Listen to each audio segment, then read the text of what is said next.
Reading, Son's Heir, Death's Guardian 2, A Hero's Peril by Engineer Forever.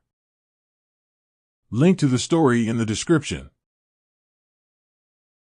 Reading, Son's Heir, Death's Guardian 2, A Hero's Peril. 13. Disclaimer. I don't own Naruto or Percy Jackson and the Olympians. As the other three demigods rejoined the blonde, Naruto chuckled sheepishly as his class sensei stared intently at him. Scratching the back of his head, ignoring Zephyr's head-butting against his other hand, the blonde demigod said, "Hey, sorry about that, Iruka-sensei. These are my friends I was telling you about earlier." "Oh, so his teacher," said Apollo with a smile. He loved hearing about a hero's teacher. Usually it was Chiron, and this guy was named Dolphin. Talk about a bonus. "Still no Chiron though," Percy said. "Well, Chiron is Chiron. You can't really compare him to others." "It wouldn't be fair," Annabeth pointed out. The son of the sea conceded to that. "I see," the man, Iruka, said with suspicion. He looked from Naruto and back to the others before grinning welcomingly at them. "Well, a friend of Naruto's is a friend of mine. Pleasure to meet you. I am Amino Iruka." "Iruka Amino," Naruto corrected, family name last. "Darn you English," Leo said jokingly, raising his fist in a threatening manner. Percy readily joined him, completely serious in doing so. "So his name is Sea Dolphin," said Apollo with a grin he shared with his uncle while Percy blinked in surprise. "Strange," the teacher said as he processed the information. He then looked to the group expectantly. After a moment of awkward silence had passed, Naruto palmed his head and then gestured to each individual. "This is Talia Grace, my girlfriend," Naruto said, retrieving his hand from Zephyr's head to put it on Talia's shoulder. "Meet the teacher Talia," Nico chuckled. "Better than meeting the father," Talia said and blew some hair out of her face as she scowled. Apollo pouted at that. Man, that could be so much fun if they already didn't know him. But, oh well. The daughter of Zeus' eyes widened as she recognized the man's name. "You're the scar-faced teacher that always overreacted to his pranks?" Iruka sheepishly scratched the back of his neck. "Well, I guess. Though overreacting is a bit of a stretch."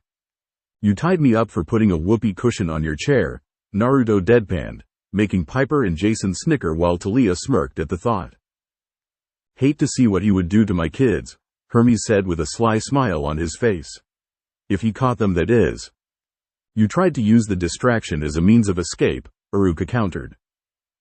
The blonde demigod opened his mouth but sighed as he failed to come up with a good retort. He settled on letting out a defeated, "Touché." Excuse you?" Iruka unsurely replied, not familiar with the word. Barbarians," Aphrodite said with a distasteful wiggle of her nose. "No, touché is a French word that—" "Never mind, I'll explain it later," Naruto groaned. He then gestured to the other blonde of the 14s. "This is her younger brother, Jason Grace." Jason nodded curtly, uncomfortable in being within a foreign land limiting his response. He had his left hand in his pocket, grasping his coin Julius and rubbing his thumb over it to ease his nerves. "Again, a foreign military base," Athena said, but looked disgruntled about agreeing with a Roman child. Iruka seemed to notice his tension, simply smiling in a welcoming manner. "Hello Jason-san." "And finally we have the charming Piper McLean," Naruto introduced the girl with a grin. "Ha ha," Piper let out a mocking laugh. "Oh but you are," Aphrodite smiled, "in your own special way of course." Piper rolled her eyes before offering her hand to the teacher, who took it with a small smile. He opened his mouth to speak when the bells of the school began to ring, making him groan as he retracted his hand. "Let's try and meet up after school. Maybe you could show your friends around," Iruka suggested. He bowed partially to the group before disappearing back into the building. "Well, that was a bust. There goes my free ramen," the blonde mumbled as he started to walk away from the school. Talia stopped him, grabbing him by the shoulder and making him pout as she forced him to turn around. "Slug, I am." "Oh, be quiet you brute," Athena frowned to her war brother. "We flew here to rescue you," Talia grit out, making Naruto wince at the reminder of her fear. With a glare, she continued, "Why does it look like you don't need rescuing?" Now that you mention it, Annabeth trailed off. Ooh, you gonna be in trouble, Tilda, Helios sang before he burst into laughter. Indeed Helios, indeed he is, Hades smiled. Ah, the misfortune of others, how it made him smile. Screw you, Naruto mentally retorted as he sheepishly laughed. Reaching up and rubbing the back of his neck, his other hand coming up to stop Zephyr from headbutting him again, the blonde said, guess you got my message then? Yeah, and your dad paid us a visit. He practically ordered us to come here, Talia continued with narrowed eyes. Now why is it that you decide to keep lying to me, Naruto? Hey, I never lied to you. Naruto's argument died as his girlfriend threw a thumb over her shoulder to point at Jason, making his point moot. Damn right it does. Well, it was more of withholding the truth, Apollo reasoned, but Talia just glared daggers at him. You know what, forget I said anything. Good. So, where would you like to be buried? Here or New York? Helios asked. Poetically by the pine tree, Nico said in dark humor that got his father to let out a snicker. No one asked you, Naruto shot back as he started to fumble with sentences. Talia's eyes narrowed. All right then, answer me this. Why haven't you tried to escape yet? She inquired with a bit of bite to her voice. Oh man, Percy said. He could feel the dread. The other men in relationships winced. Poor Naruto, they knew him well. Well, technically, I can leave whenever I want, Naruto replied with a small nervous laugh afterwards. Oh, he is screwed, said Leo. Yep, Nico said. Without a doubt, said Percy, as he and Frank nodded in unison. Jason just bowed his head. May he reach the place of heroes. Talia gave him a glare that could have rivaled her father's when angry. Needs a slight bit of work, Zeus mused aloud, giving the look a critical review if it was holding such a standard to the son of the sun. Talia rolled her eyes. And then proceeded to start chewing him out, ranting about how she was forced to fly on an open chariot that she could have fallen off of while he was just wasting time making lunch dates. Piper and Jason watched with wide eyes, as the daughter of Zeus seemed to get bigger while Naruto continued to shrink under her scolding. Even poor Zephyr dimmed at the girl's wrath, ducking behind his terrified master. Smart horse, Hades quipped. Wow, go Talia, Annabeth cheered awkwardly, unsure what to even say to be honest. Talia puffed her chest out in pride as Artemis seemed to smile the actions of the other Talia Grace, looking pointedly at her brother who rolled his eyes. Thankfully, just as Talia lost her first wind, Jason came to his rescue. Why don't you tell us what happened before we got here? I could kiss you, Jason. Jason looked horrified while Piper seemed to snarl. He damn well better not. Though I think that would start a lot of rumors and or a fan club, the older blonde commented as he pointed at a group of giggling schoolgirls walking past them. Girls do like to see some guy-on-guy action now and again, Aphrodite said with a wicked smile. The guys in the room blanched, while the girls blushed at the insinuation. Talia glowered at them, making them rush past even faster. Piper nodded with other Talia's action, better deter those hussies.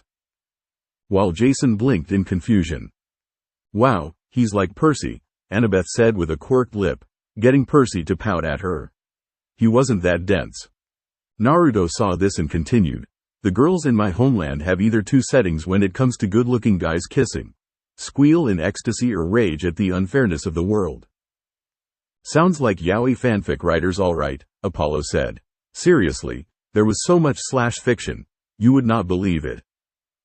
Sounds like a clique, Piper commented with a bit of annoyance. She didn't have the best experiences with cliques, even before her dad became a big screen star. That and the girls in cliques annoyed the ever-living hell out of her. They were just a bunch of whiny high-pitched idiots.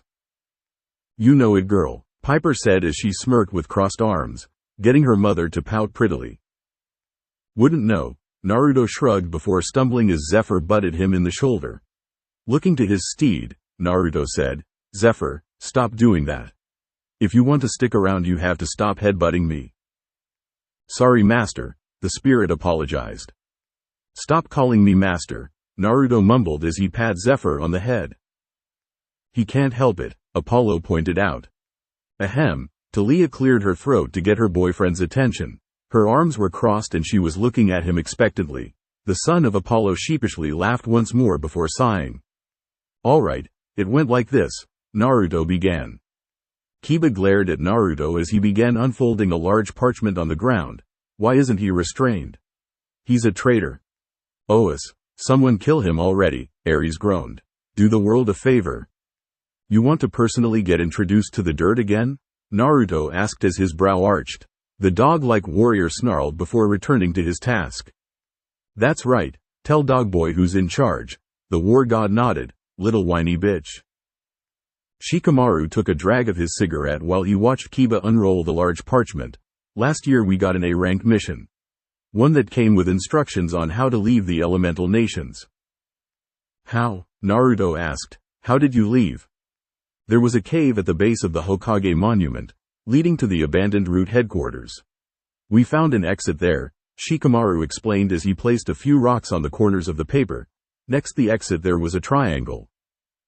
"Continuity," Apollo muttered. "So the labyrinth then," Annabeth said with pursed lips.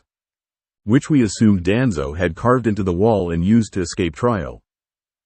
Athena scoffed, as if some mortal could understand one of her greatest children's work. "Trial?" Naruto inquired curiously. "It appears that Danzo Shimura blackmailed Itachi Uchiha into slaughtering his clan according to the evidence we found." Shikamaru mused aloud, "making him a traitor to the state since he went against the direct orders of the Sandaime Hokage. For a shinobi, that was a pretty stupid move," Naruto mused. "Sounds like a ninja version of Octavian," Jason smirked. "If only that could happen to the real one." "Agreed," the older shinobi said as he exhaled some smoke, "but I digress." The mission was accepted by Team Guy and Kakashi, with Guy's team staying near the employer while Kakashi's squad explored. "Smart, get a lay of the land," Frank said. "That explains a bit," Naruto mused. "So they were away for what, months?" "It took them about 5 months to reach their destination," Shikamaru explained, "and none of them remember the original route. The employer wiped it from their minds and the entrance was lost when the route tried to retake their base. Thankfully, Kakashi marked their exit point with a reverse summoning seal, which is where we arrived from." "Where did you arrive?" asked the blonde prisoner, curiously. "Please," Ares waved off. "If he's a prisoner, I'm the god of rainbows and bunnies." "Well, I'm sure father could help you with your new ambition," Athena smirked, getting her father to smile at that. Ares blanched and sent his sister a dirty glare for the thought. "A small island with a large empty building on it," replied the smoking shinobi. "It looked like a massive prison." "Of course," Percy said dryly. "Alcatraz," Naruto mused, making a note of the location of the seal's location before looking at the one that Kiba unfolded. "So what's this then?" "A similar reverse summoning seal. But this one has a twin ready to go," Shikamaru said. "Kiba, Akamaru, get Choji through first." "Fine," Kiba snapped as he helped his partner get their large friend onto the seal. Their leader knelt down with a hiss at straining his injured leg, placing his hand on the paper and channeling chakra through it. The 3 on the parchment vanished in a flicker of light, making Naruto hum. "So they can teleport, too?" Leo commented lightly. "Boring," Apollo mock yawned. "I do it, like, 200% cooler." "Impressive," Naruto admitted as he stepped onto the seal. He yawned and scratched his right cheek. "Can we get a move on before we get spotted? I mean, just because we're being quiet doesn't mean we can't be found." "What, worried your plan might get ruined?"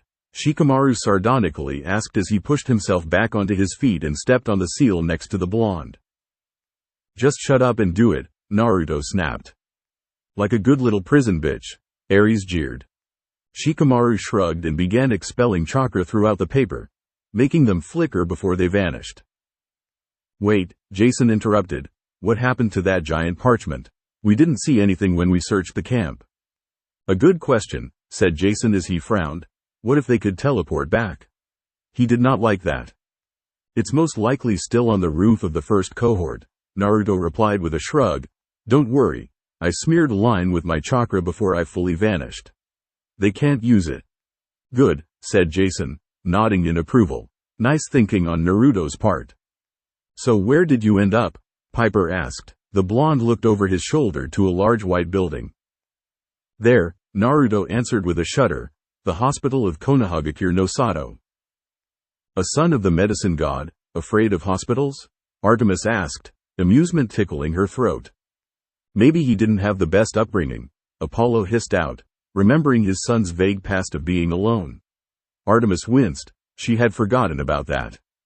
As soon as they appeared in front of the building, Shikamaru turned to his captive and demanded, "What did you do?" "I might have made it so you can't get back into Camp Jupiter," Naruto replied with a shrug. Shikamaru said nothing, crossing his arms. Behind him, 4 animal-designed, white mask-wearing warriors with light armor appeared, hands on the swords strapped to their back. The leading warrior, Owl, stepped forward and looked at Shikamaru. "Is this him?" "My curb stomp senses are tingling," Ares said. "Look upon the scene with interest." "Is that before or after you get your ass handed to you?" Hephaestus asked with a mocking tone. "Why, you crip." "Enough," Zeus waved off, stopping an argument before it could even happen. His war son did not seem to like it though, considering he sat back with his arms crossed and a scowl on his face. "Mission accomplished," Shikamaru said in English, reaching into his flak jacket for his pack of smokes. He walked away, looking once more over his shoulder at Naruto, who was scowling in annoyance. Owl looked back at Naruto and switched to English dialect. "It is by the order of the Godem Hokage, Senju Tsunade, that you come with us into custody for questioning." "Yeah, they're screwed," Hermes whistled. "Ha, I've got 2 words for that. Fuck you," Naruto snapped back. The guys chuckled at the line, "Nice one." Owl reached out to grab Naruto's arm, only for Naruto to grab Owl's wrist hard enough to crack it. The blonde pulled Owl close and snarled, "Try to touch me again, and I'll snap your arm in half." "Do it," Ares cheered as if he was watching wrestling, jumping up and down on his throne like a kid. "I have orders," Owl retorted, gritting his teeth behind his mask. Sad fact about a soldier, the military brat of Jupiter sighed. "Sucks for you then," Naruto replied as he tossed Owl's arm away. He turned to walk off when Owl grabbed his shoulder with the same hand. "You'd think they would heed a warning." Hestia frowned at the passage. "Sister, they are mortals. They do whatever they think is smart for them," Hera scoffed. Naruto stopped and looked up. No one ever listens. Before Owl could ask what he meant, Naruto had reached over and grabbed Owl's hand. Pulling Owl forward with a rough yank, Naruto dug his shoulder into Owl's armpit before he tugged roughly on the ANBU's arm. A second later, there was a pop and Owl released a scream of pain as his arm was dislocated. "Nice one," Leo grinned, getting nods from the other guys, and Talia too. The blonde then wrapped his other arm around the already dislocated limb and bent the forearm over his own, earning a sickening snap.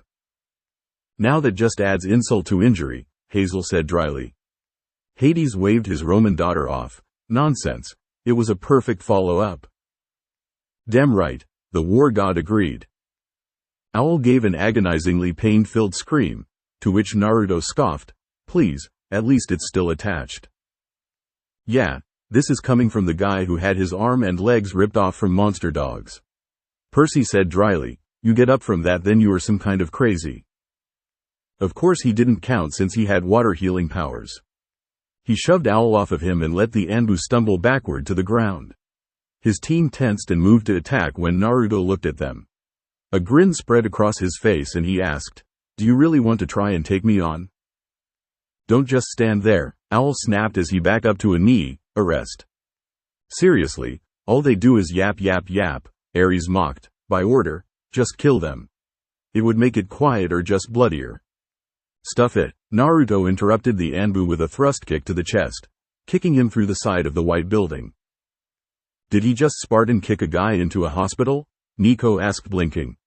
"I think so," Piper answered, equally shocked. "Oh, good.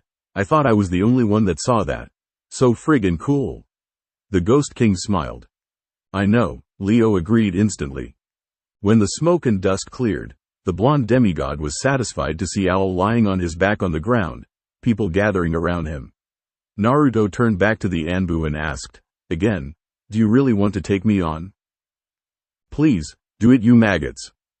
Ares, enough of your whining, Heir said crisply. Honestly, where did she go wrong? The three Anbu looked ready to attack but were held back by the arrival of another. The man had gravity-defying silver hair and his face was hidden by a mask and his headband adorned with the same kanji that Shikamaru, Kiba and Choji had on theirs. The newcomer looked at the Anbu and said, I've been put in charge of this, you are all dismissed. Go check on Owl. The Anbu shared looks with one another before vanishing in blurs. The man shook his head before turning to Naruto and asking him, What's up, Naruto? Kakashi asked as he appeared in a cloud of smoke, a new book on Greek mythology in his hands. So, he is still reading up on us, it seems, Athena mused. Artemis frowned, still finding the book offensive like her other had. Jason and Piper looked surprised at the arrival while Naruto looked annoyed at being interrupted. You, Talia exclaimed with shock and anger, getting the younger demigods to look at her. Ignoring them, she reached for her mace canister and prepared for a fight. You're the creep that attacked us outside of Mount Othries. Wow, nice greeting, Talia, Percy said, smirking at his cousin. Oh, shut it, Waterboy. You'd freak too seeing someone that attacked you once before right there in front of you, said Talia with a frown. True, Percy said. Actually, I didn't do anything, Kakashi corrected as he looked up from his book.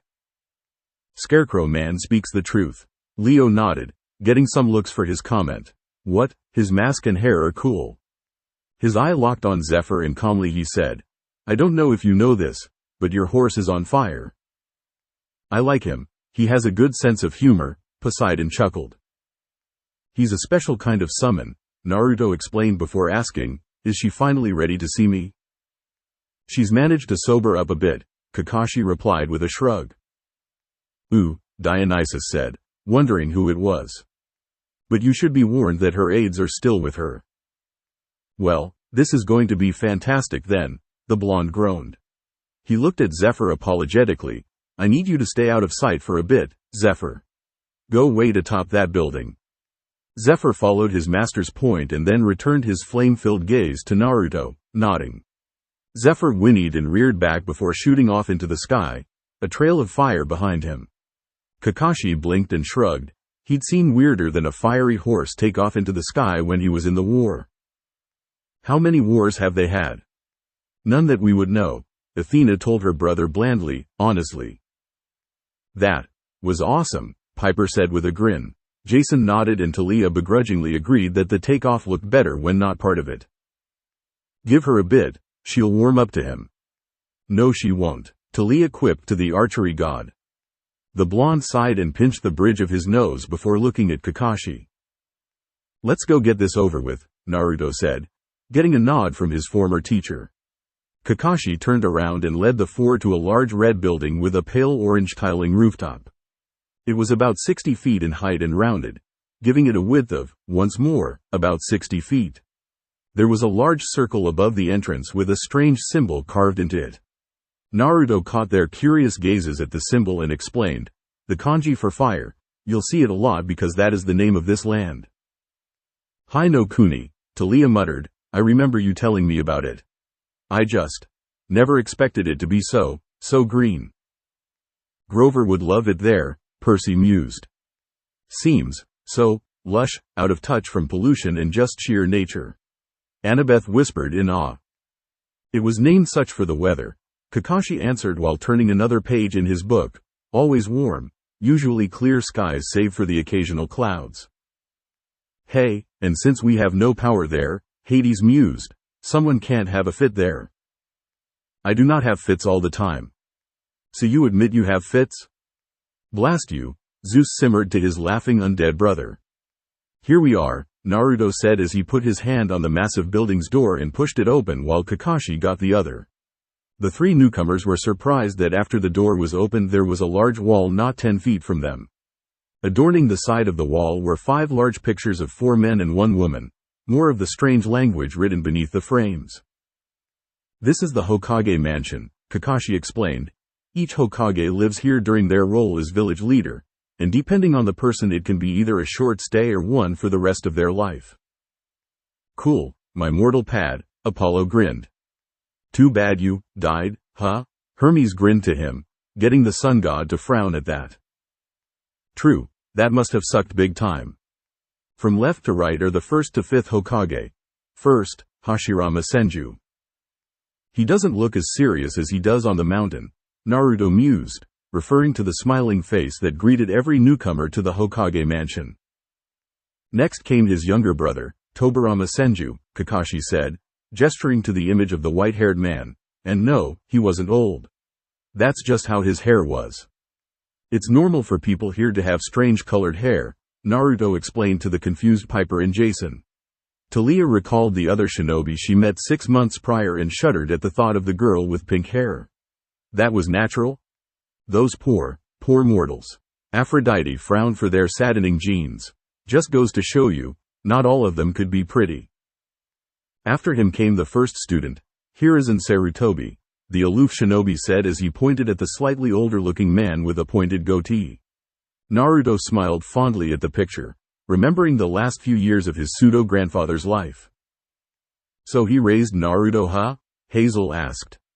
Seems like Chiron in a way, Annabeth said. He has a similar look in his eyes. Percy pursed his lips in thought. Now that she mentioned it, yeah, he did. And then came Naruto's dad. Taliah cut Kakashi off, glaring at the blonde with a small smile on his face. Feel the blood rage, Apollo. Feel it, Hermes whispered in a mock menacing tone as Taliah snickered. Not cool. That was Roman's side, not my fault, Apollo said with a frown. How many times did he have to say it?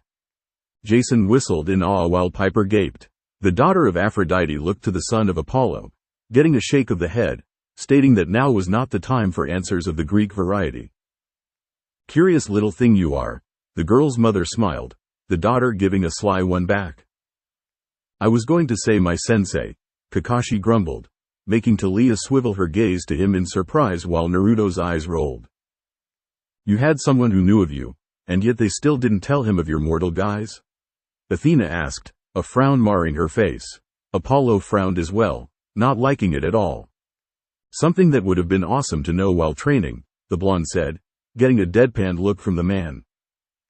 Bit of an ass move really, Nico said, shaking his head in disapproval. You wouldn't shut up about it if I had said anything, retorted the silver-haired masked man. Naruto stuck his tongue out childishly at the accurate reply. Son of Apollo everybody. Ha ha Hermes, ha ha. So what if he had idolized the fourth before discovering his true identity? It wasn't that bad. Apollo brightened up and then dimmed.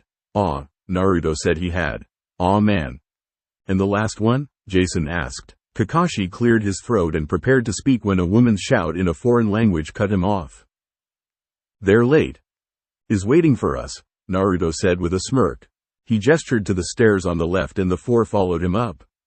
After what felt like an hour of stair climbing, Kakashi finally broke away from the layers of stairs, leading them to another set of double doors that he opened. What was revealed made the three foreigners blink in surprise. It was a massive office with a couch to the far left, the same images in the welcoming hall on the wall above it. On the opposite wall was a large bookcase filled to the brim with its namesake. The large windows straight ahead of them gave a fantastic view of the large city-like village, which seemed to go on forever from where they stood. In front of the windows was a desk and standing on either side of the desk were two women. My office of awesometude is amazing. It even comes with girls. Apollo praised, getting hit on the arm. Ow, seriously, stop that arte. Then stop being a pig. You just love to set those high hurdles, don't you? One looked very plain, yet pretty in the same manner that most secretaries did. Two kind black eyes looked in their direction, matching her shoulder-length black hair. She wore a solid black yukata with white lining. Sandaled heels covered her feet and in her arms was a pig wearing a pearl necklace and vest. A pig accessory? Honestly, Aphrodite said with a grimace, as if the yappy dog fad was bad enough. That was hardly the strangest thing, as the other aide had bright pink hair, cut to the same length. The horror, the girls shivered, even the goddesses did so. Taliah immediately recognized her as one of the four that had attacked them outside of Mount Othries and it put her on edge. In order to keep her cool and not attack the pink-haired weirdo, she shifted her gaze to the last woman at the same time that Piper and Jason did. The three demigods from the United States felt their eyes widen at the sight of the woman that sat behind the desk. She had pale blonde hair with shoulder-length bangs, honey brown eyes that were narrowed in their direction, and in the center of her forehead was a purple diamond. However, what surprised them the most was everything below her face, primarily the massive mounds on her chest. "Oh yeah, the big Bazonga babe," Ares said, leering openly. Those with significant others turned away as fast as they could, but still had their others glaring at them. The image in the hallway was cut off at the Hokage's necks, leaving her chest size a mystery. So the sight of the pale blonde woman's watermelons, still thankfully covered by her gray kimono and green jacket, threw them for a loop. Piper was wondering how that was anatomically possible, considering their size in comparison to the woman's head was only less by a margin. "Seriously, how?" she asked her mother. "Genetics?" As even the goddess wondered how the woman didn't have chronic back pain with those things. Talia was too shocked to even think coherently, though she did wonder what Tsunade did to get them that big. "Breast envy, Talia?" Annabeth teased, getting the hunter to sputter. "No," Talia retorted, her cheeks red with embarrassment. Jason, being a hormonal young teenage male, just thought one word as his face lit up bright red: damn.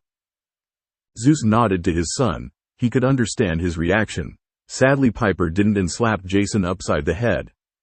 "Ow, Piper, other me," the blonde hero said desperately, but Piper just huffed, turning her head to the side. The three were shaken from their stupor when the woman grabbed the stapler on her desk and chucked it towards them. Naruto's hand shot up and caught it before it could hit him in the face. "Well, now that is plain rude," Aphrodite huffed, trying to bruise up that handsome face.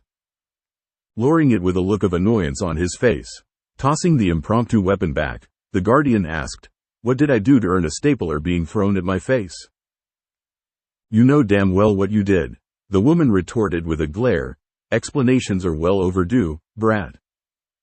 "He's like 22, how is he a brat anymore?" Percy asked. "Well, she did know him when he was younger, so maybe it was just a name for him?" Annabeth rationalized. The sea child shrugged. "I have a name, Ba-chan," Naruto shot back with a frown as he crossed his arms. He called her grandma," Apollo snickered childishly. Tsunade narrowed her eyes. "All right then, Namikaze." "Uzumaki," corrected the blonde as he stepped further into the room. "Still doesn't seem to like your mortal aspect's name," Hermes mused. "Meh," said Apollo with a shrug. "Let him feel more connected to his mother, I say." Talia, Jason and Piper all exchanged glances before following his example and walking in. This earned the woman's attention. "Who the hell are they?" she asked. "Wow, rude much?" Piper muttered with a frown. Naruto rolled his eyes. "They are my team." "You already have a team, idiot," the pink-haired woman shouted. "Seems his old crush has trouble letting go of her punching bag." Ares chuckled. Apollo frowned at this along with Talia, though it was mainly at Naruto being called an idiot when he really wasn't. While the woman behind the desk and the other aide gained baffled looks. "That team broke up more than 10 years ago, Sakura," Naruto snapped, "when the Uchiha shoved his hand through my chest." "Yeah, that is a deal breaker." Jason frowned. For a teammate to attack and impale a companion like that? Was this girl delusional at still thinking that is a team? "But you, just save it. I'm not here to talk to you." Naruto cut Sakura's retort off before looking at the woman behind the desk. Standing in front of the desk at attention, Naruto said, "I have to resign." "Finally," Apollo cheered. "Get these annoying people out of your life, kid. Good work." "Aw, I wanted to see more ninja onage." Ares frowned like a child. You could hear a pin drop twice over, it became so quiet. The dark-haired aide was the first of the four natives to recover. "And Naruto, you can't be serious." "Dead serious, lady." Leo grinned. He liked Naruto. He was just badass at times.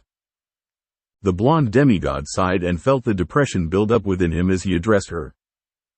"Dead serious, Shizune," Naruto said to the woman, making her fumble her arms as she nearly dropped the pig. "Careful, don't drop Tun Tun." Still think the pig is ridiculous. The Lady of Doves huffed. Explain. Now, Tsunade curtly said once she recovered from her shock. One can resign if he wants, Jason frowned. They don't have to really give a reason. It's too difficult to explain and you wouldn't believe it if I told you, the blonde sighed out, just let me resign. True, these mortals wouldn't. Demeter frowned, and she loved the place they were at as well. So rich with nature. It's not that simple, brat. Tsunade snapped. 8 years ago you would have never said the word resign. Hell, I was under the assumption you didn't know what it meant. Ouch, Percy winced. Why do they all think he's some kind of idiot? Well, maybe he didn't take things seriously until he died? Annabeth supplied. Something to reflect on, she told him. Percy pouted at the minor jab at him. Okay, he didn't study. Whatever. I know what the word means, Naruto said in annoyance as he put his hands on her desk. Gods damn it, do you know how hard this is for me? I don't want to sever my connection here, but you are forcing my hand by sending people after me. I have a different contract I am obligated to fulfill, and damn it you are going to sign your own death warrant if you keep trying to take me away from it. True, if they got in the boy's way to save my daughter, I would very well kill them. Hades said with a matter-of-fact tone. What the hell are you talking about, brat? Talk with some sense, Tsunade demanded. Naruto grabbed at his head with a groan before recomposing himself. Taking a deep breath, the blonde calmly said, I am Naruto Uzumaki, son of Apollo, god of the sun. Athena shook her head with a frown. They wouldn't understand. Their mortal minds wouldn't accept it. She sighed out. That was the problem with today's age. The room was once again speechless. There was a thump and Piper turned to see Kakashi with his book holding hand empty, the book on the ground. Snickers broke out at that, so stunned he dropped his book. Well, his teacher was a god. That must be a shocker for him, said Hermes in support of Kakashi. He was a cool dude. Well, Chiron had one, too, Apollo chuckled out. He handled it just fine. Chiron is a centaur.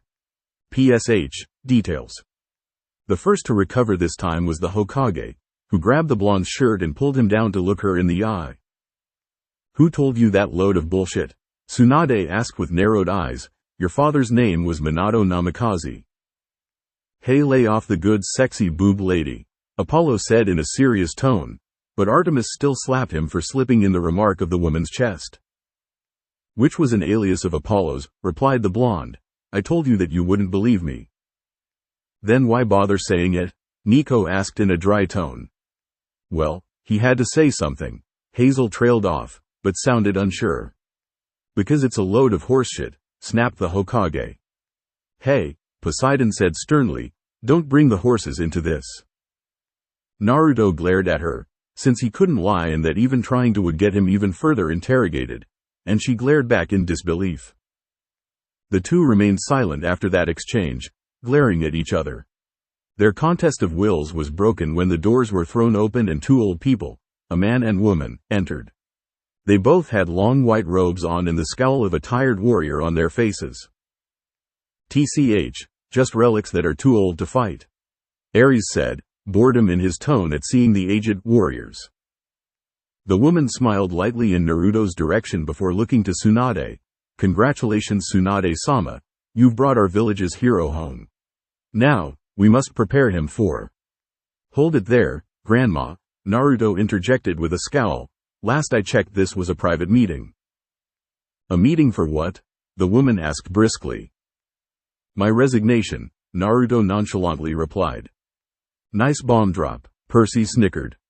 They do seem the type to part of the politicians of the place, Annabeth observed. Very true, Athena nodded. The few warriors that become that old do tend to stay back for the political side of a military-structured home such as this Konoha. Please, Ares rolled his eyes with a sneer. This is just the old men giving orders and the young men dying on said orders, nothing but chumps too weak to pick up a weapon anymore. The two looked aghast at the sentence before the old man stepped forward. Now see here, you fool. You are our Jinchuriki, our strongest defense, and like your mother you will do your duty. The females bristled at the gall of the man as Apollo fumed, eyes balls of light in anger at this pathetic crept of dust saying that.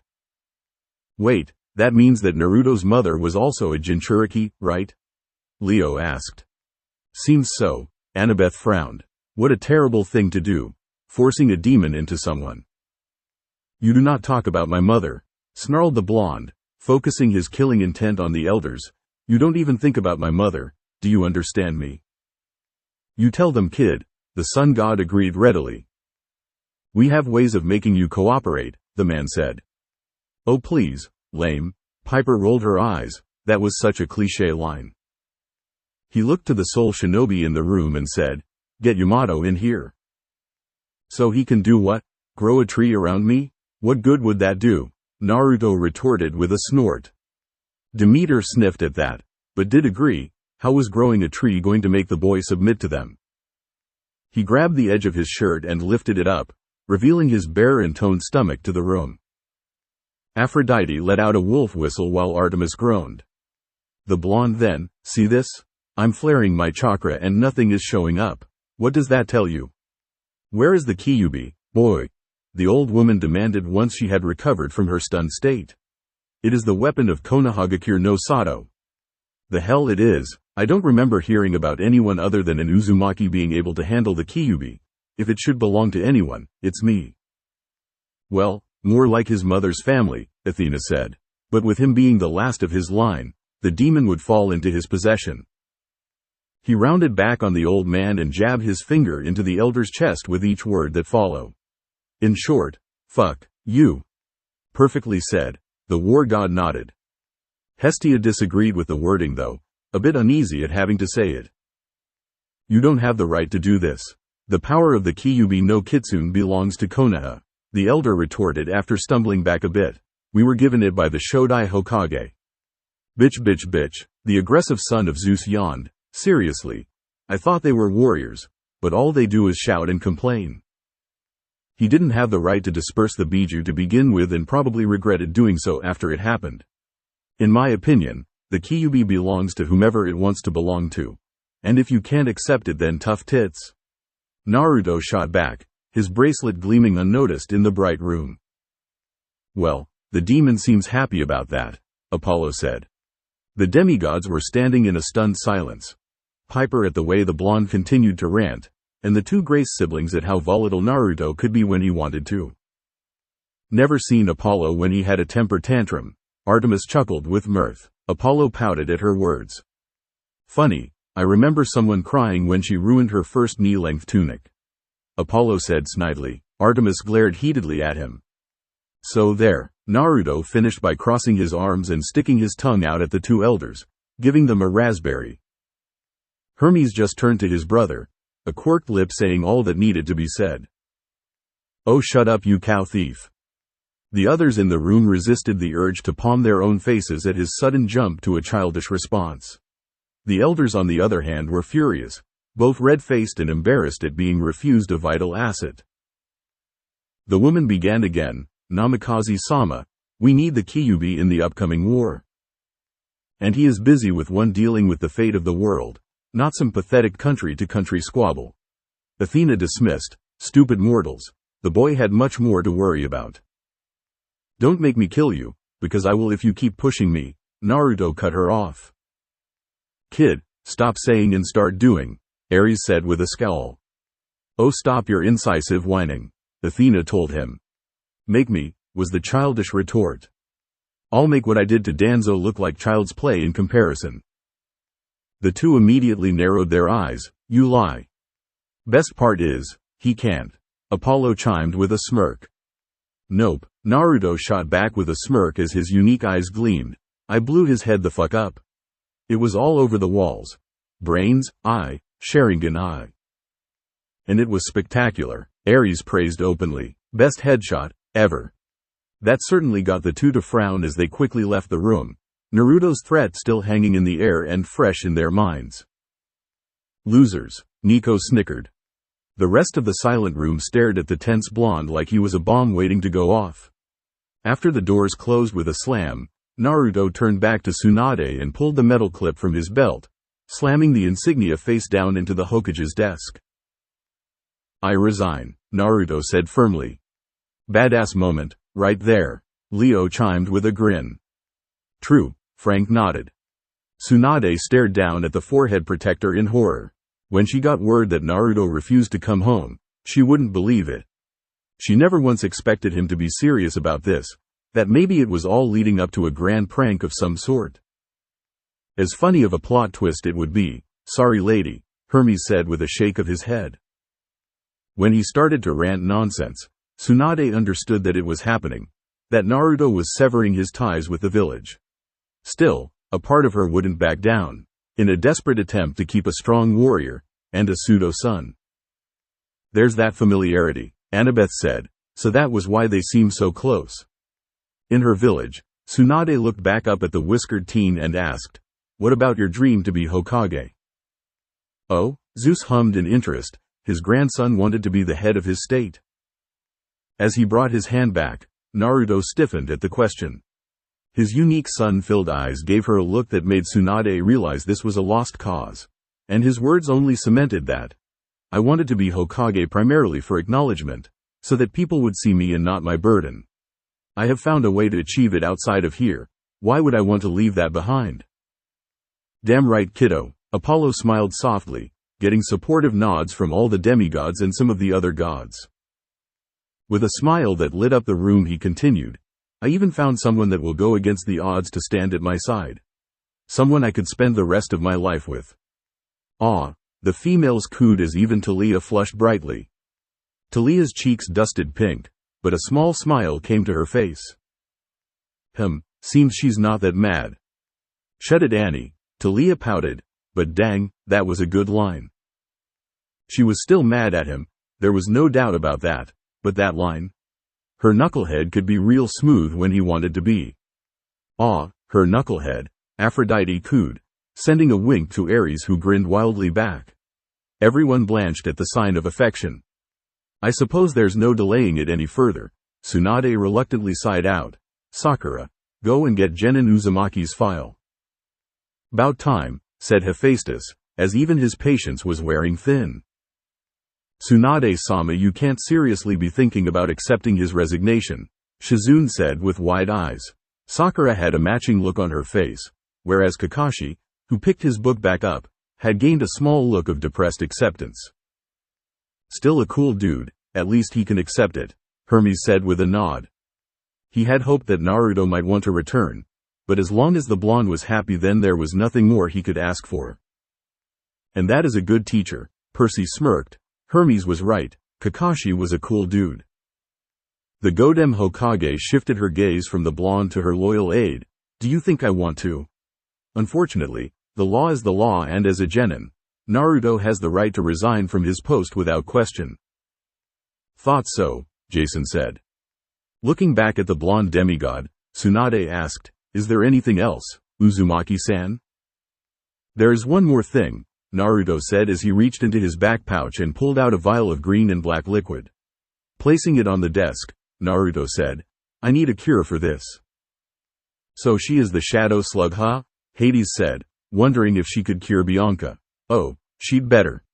You have balls to ask me for a favor after what you just did, you brat, replied the Hokage with a frown. Why should I waste my time on a little vial you claim has a disease? Because you will, Hades muttered in a menacingly. Do your job, boy. Nico nodded to this. The woman better be able to. You owe me, simply replied the blonde. Ah, the beauty of favors. Hermes smiled. Best business idea ever. And how the hell do you figure that? Tsunade snapped, making the demigods cringe at the anger and look at the blonde. Surprisingly, he kept his cool rather than explode like he did moments ago. Would you even be in this village if it weren't for me and Ero Sanin? Naruto asked as a brow quirked. Oh, so she only got to that position thanks to Naruto and his teacher, the wisdom goddess said with intrigue. Don't you bring him into this. And that's irrelevant to the point, Tsunade argued. Not really, a favor is a favor, no matter how long ago it was. Hermes said in a stern tone. Is it? Naruto asked as he looked to Shizune. Shizune, if we never came and retrieved you and Tsunade, where would you be in 10 years? Enjoying a free life without worrying about debt collectors catching up to you and your hungover teacher? So a drunk and a terrible gambler, The god of the sport mused and turned to his brother. Hey D, I think I found your dream girl. Dionysus glared at his son brother, not amused at all by the comment. Well, Shizune shifted uncomfortably as all eyes went to her. In defeat, she hung her head and softly answered, no. Bam, ownage, Leo smirked. Naruto looked back at Tsunade, getting an annoyed growl from the pale blonde. Before either of them could speak, Sakura interrupted and said, Shisho doesn't have to do you a favor, idiot. Oh, someone muzzle that thing already, Aphrodite gripped in distaste. The blonde demigod snapped a glare onto her form.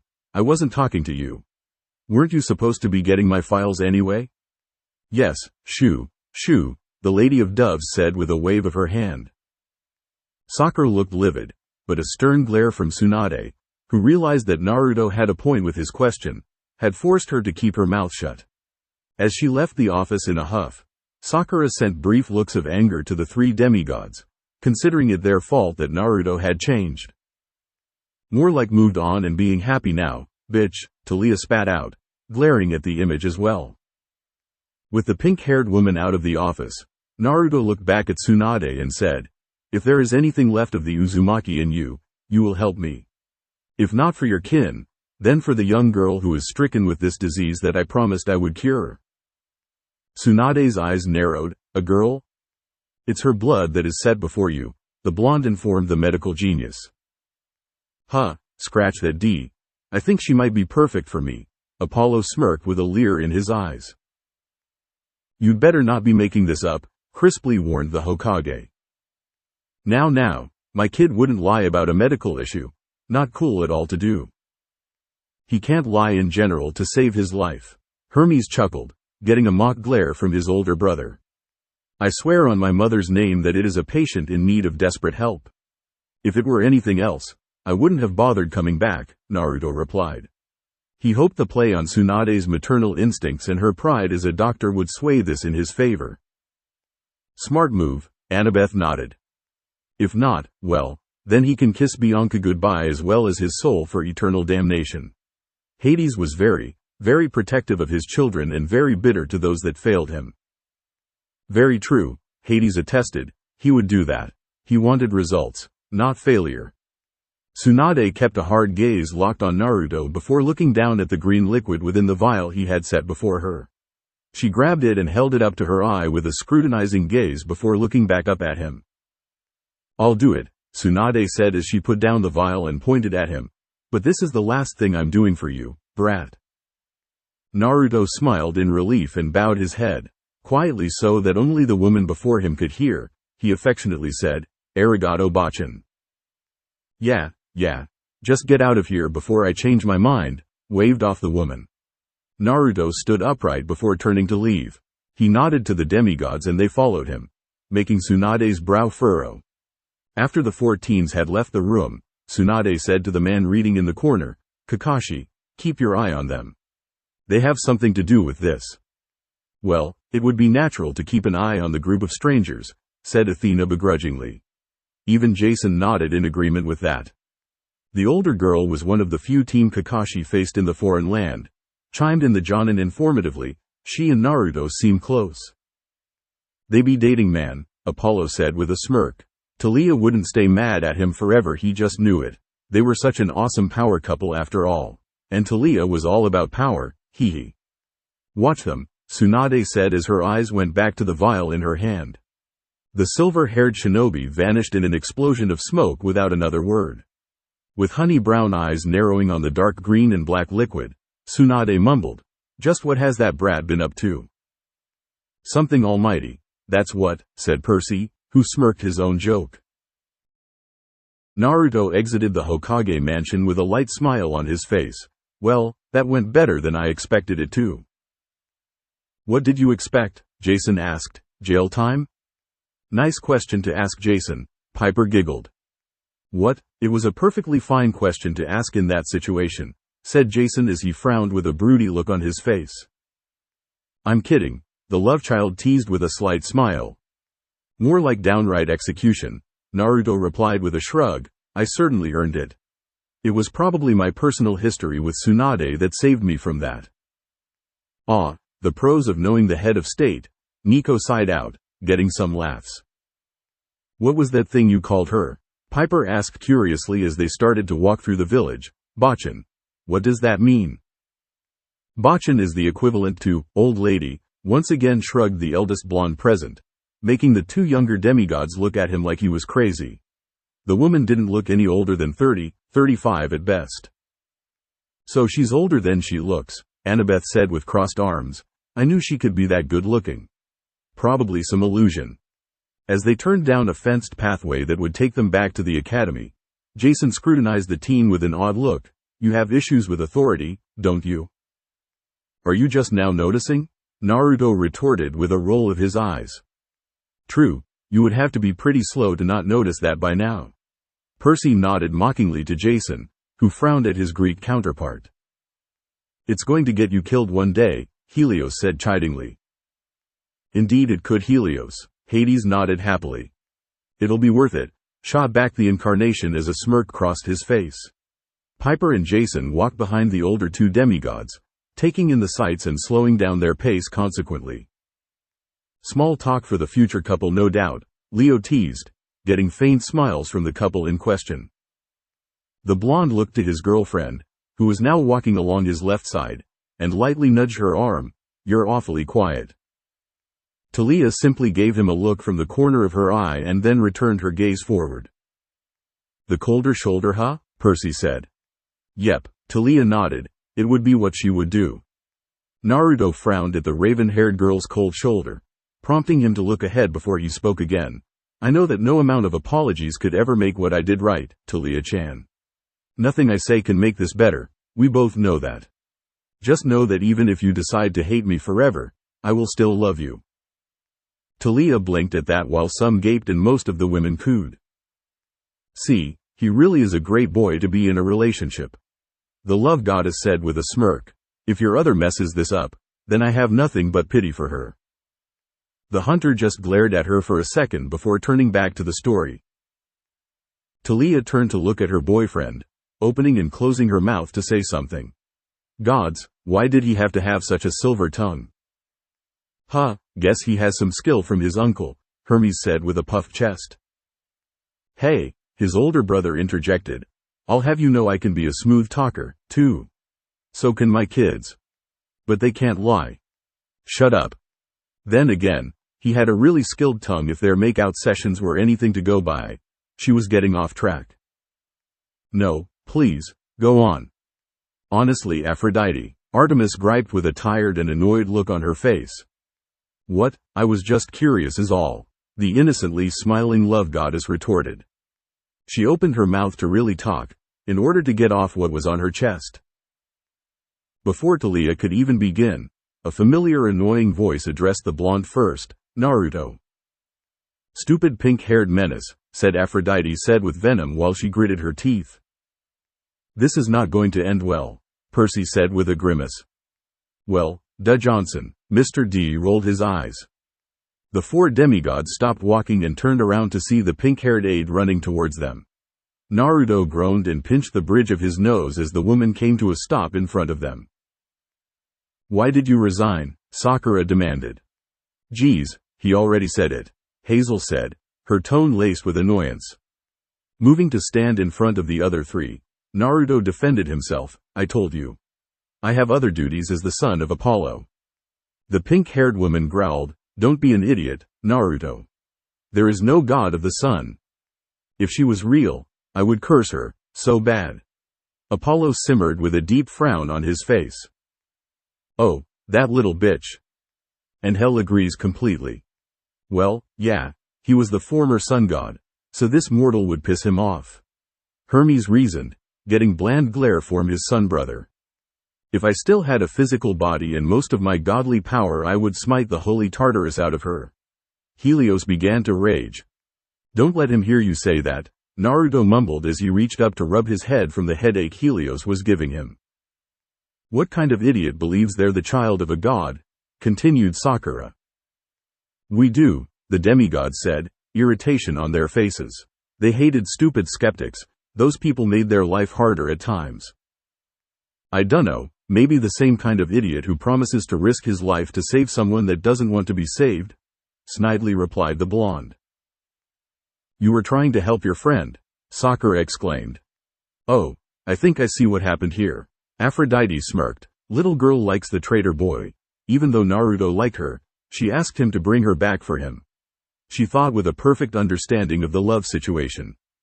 Seriously? Piper asked with a blink. How could she even get all that from just 1-2 lines? I'm very good at I do, sweetie Tilda. Yeah, and he put his fist through my fucking lung in return. Naruto said with narrowed eyes, after I forced him to miss my heart. He was under the influence of the curse mark, Sakura argued. This girl is defending a traitor, who tried to kill Naruto. How could she love some psychopath? Piper asked, not understanding at all. Simple, she wants to fix the broken toy. A medal of honor, one could view it as to fix him, her mother answered simply.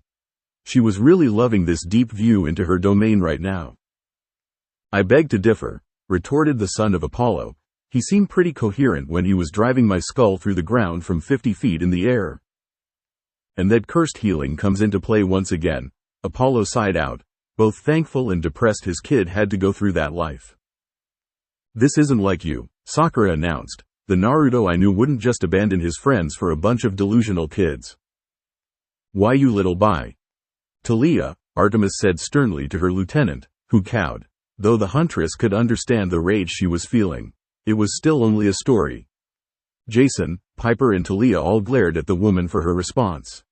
Talia pushed forward to stand next to Naruto, speaking for the first time since leaving the Hokage's office with an angry tone. Who are you calling a kid? Yes, conflict, Ares cheered. About time. No, this is a lover's conflict, the girlfriend and the former crush. Aphrodite smiled brightly, just perfect.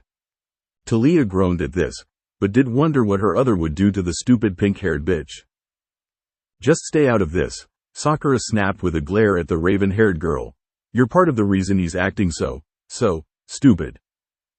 You do a good job of that yourself, Pinky, Talia spat out, frowning. Maybe he's uncomfortable around the girl that used to brain him 24/7 to compensate for her boardwalk-sized forehead. Talia shot back. Ooh, the demigod smiled widely, Talia crossing her arms with a haughty smirk. Who do you think you are? Demanded the pink-haired medic with narrowed green eyes locked on the slightly shorter girl's form. Her eyes drifted down briefly and narrowed even further in slight jealousy before moving back up to meet the electric blue that were glaring at her. A 16-year-old Talia has a bigger chest than a grown woman. Wow, that is so sad, I have no words. Annabeth snickered, getting Talia to flush, closing up her jacket a bit while feeling self-conscious. Talia crossed her arms over her chest and replied, I'm the idiot's girlfriend. Pleased to meet you, pink-haired bye. Hestia gave the girl a stern glare, getting the hunter to cow under it. The eldest sibling nodded, returning to the story. You? Sakura repeated in disbelief. After looking her over once again, the pink-haired woman looked at Naruto and said, Didn't think you went for them, that young pervert. Ha, true, Hermes snickered. You're what? 16 and Naruto's 22. I'm technically 19, Talia retorted with some heat. Love has no age difference, Aphrodite said coolly, glaring at the messenger god, who gulped under her stern gaze. She's actually 19, Naruto corrected with a frown at the shot at his girlfriend and himself. Oh, he shouldn't have done that, said Piper. And she is standing right here, Talia interjected with a scowl. Naruto wisely shut up. Sakura, however, did not catch the hint. Hee, about to see that famed temperament that runs in the family. Poseidon smirked, getting Zeus to flare his nostrils at the dig at him. Talia seemed perfectly keen with the idea of her ripping this girl a new one though. That dark smirk on her face said volumes. Why don't you go run along and look around? Sakura snorted out as she cracked her knuckles and turned to Naruto. I have some unfinished business to deal with. Konoha business. Oh, she honestly believes Naruto is still her punching bag, after he kicked her ass at Mount Othries? Hazel scoffed. Mortals are stupid that way, daughter, Hades said with a nod. He knew, he had to deal with them all the time. Bunch of whiners. What, you too afraid to get your ass handed to you with an audience? Talia said with a smirk, just like he did back at Mount Othries. And Talia brings the zinging 1-2 combo, Apollo said like a sports announcer. Sakura seemed to falter at that before regaining her fire. Didn't I see you run away on that sleigh? Hey, I was stabbed in the side, Talia retorted hotly. Naruto winced and Talia growled before speaking again. At least I'm not mistaken for being a boy. Oh, and a sickening blow to the throat. Apollo, Artemis said, looking annoyed. He didn't care, this was fun. Seriously, how many times could you announce in a coming catfight? And what is that supposed to mean? The pink-haired medic asked dangerously. It was very self-explanatory, Leo said blandly. She wasn't even cute enough to at least cover for the lack of chest. Talia-chan? Naruto said, putting a hand on his girlfriend's shoulder. I think you've made your point. Push that button, Talia, Annabeth cheered. She'd better, the hunter smirked, her other was getting the pink woman good. No, don't make her stop now, Naruto, said Sakura as she glared at Talia, who returned it with equal amounts of anger. Let her explain herself. What's to explain? Talia countered. You're flatter than a board. And the KO hit is delivered. Apollo rang out, getting cheers from the demigods. Talia raised her arms in the air like some boxing champion. Sakura clenched her fist and glared at the raven-haired girl as her face turned red in embarrassment. So she was lacking in the chest area. So what? That didn't give this little bitch the right to call her out on it. Bitch, huh? Talia glowered. Stupid pink-haired bitch. Before she knew it, Sakura had thrown a punch charged with all the chakra that was needed for an Okashu right at the girl's face. That was the super strong punch she did, Annabeth shouted, aghast that the woman would actually try to kill Talia. Another hand caught hers and she felt herself get shoved back to the ground. Looking up, she saw that it was Naruto who had caught her fist, his body engulfed in golden flames. Bitch made the wrong move, Ares said, shaking his head. Naruto, you jackass, Sakura screamed at the blonde as she got back to her feet. How is he a jackass? Leo asked in a disbelief. He pushed her to the ground. Ooh, Nico said in a girly voice. Crazy was about to punch in Talia's face. I would have broken the arm, better opinion. Amen to that. I said I wasn't here to deal with you, but it looks like I don't have a choice. The second you attacked Talia-chan, you forced my hand, Naruto said as he looked at the pink-haired woman. As his eyes narrowed, he raised his left hand and snapped his fingers. What was that? Leo asked in confusion, but Percy and Annabeth laughed.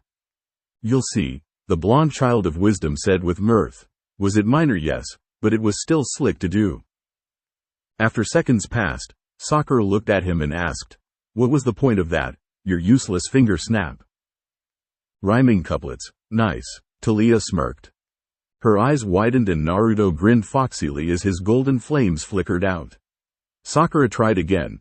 You think you've won? There's no evidence as to what you've done. What is wrong with me? Why do all my sentences end poetically? Flawless, Apollo said, brushing off imaginary dust from his shoulders with a cocky smirk. This is hilarious, Helios said before bursting into laughter. Behind Naruto, the three demigods began to do the same. Yeah, enjoy that, the blonde said to the increasingly red-faced Kunoichi. It should wear off in a few days, a week at the most. Boo, he should have made it longer, Annabeth pouted, getting Percy to chuckle. Well, maybe he didn't want to start up too much trouble at home? Fine, the blonde conceded to her boyfriend. A week at the most, this had better wear off, Uzumaki, or you're going to be toast. Raged the pink-haired woman as he turned away. Wow, her sentences really are good. Makes her sound smart, Frank snarked. Frustrated, Sakura stood and tried to rush Naruto from behind only to get stopped as Talia drove her own fist into the woman's gut. The wind was knocked out of her, making Sakura double over. Nice one, take that. The hunter cheered. It was a good punch, all right. Of course she did it so it would be good. For good measure, Talia added a sparking punch right to her protected forehead, making the pink-haired medic's head snap back as she fell to the ground once more. Piper giggled. Talk about a thunder punch. Good one. Piper cheered for her other. Man, talk about perfect timing with that one-liner. It was super effective, Jason commented with a wince. And Jay with the follow-up. Leo nodded. I didn't even know you knew about Pokemon, dude. Poke what? Silence was ensued as everyone looked at Jason. As he thought about how the metal on the woman's head had to conduct the electricity through it. Piper burst into laughter and Jason furrowed his brow. What's so funny? Well, he made a pretty good joke unintentionally, Percy said, to support his Roman friend. Thank you, Percy, the blonde said. Thunder punch, super effective? Piper giggled out, shoving the boy lightly. Good one. He doesn't get it either. Piper pouted, looking disappointed. Good what? The confused teenager asked. The girl giggled again before looking at the genuine confusion on Talia's brother's face. Wow, you're really sheltered, aren't you? Piper said in astonishment. Jason turned a shade of red as Piper giggled at her other's blunt statement. As Piper explained the unintentional joke Jason made, Naruto looked at his girlfriend and asked, was that necessary? No, Talia admitted as she rolled her wrist, but it felt really good. I bet it did, Talia smirked, pleased with her other's actions. Talk about a mean right hook, Helios commented before wondering aloud. That reminds me, I wonder how the kids are taking it back at camp. I'm sure they're just relaxing after a hard day of training, Naruto thought as he waved the concern off. We wish, Percy and Annabeth said dryly. Annabeth and her group had exited the labyrinth moments ago to a giant desert, and after walking across what Grover revealed to be a cattle grate, found a herd of Apollo's red cattle. Hey, cool, Apollo grinned. He missed seeing his cows. Percy and Annabeth started to sweat a bit. They didn't have it in them to tell the sun god what went down there. It revealed that they were on a ranch of some sort. Soon enough they met the owner of the ranch, a man with 3 chests noticeable by the 3 different colored shirts, 2 arms and humongous legs covered by levis that would give redwood trees a run for their money. A tanned head sat on the center of the 3 chests, black hair slicked back and a pencil-thin mustache above his lips. He said his name was Jirian. Percy scowled deeply. Annabeth looked angry and Nico, well, he had a deep frown on his face with his black eyes glimmering with grudge in them. Apparently, Jirian was a businessman who cared only for money, evident by the poor condition some of the other caged animals were in, much to Grover's ire. He reminded the original members of the quest for the Master Bolt and Nico of Hades' ferryman, Karen.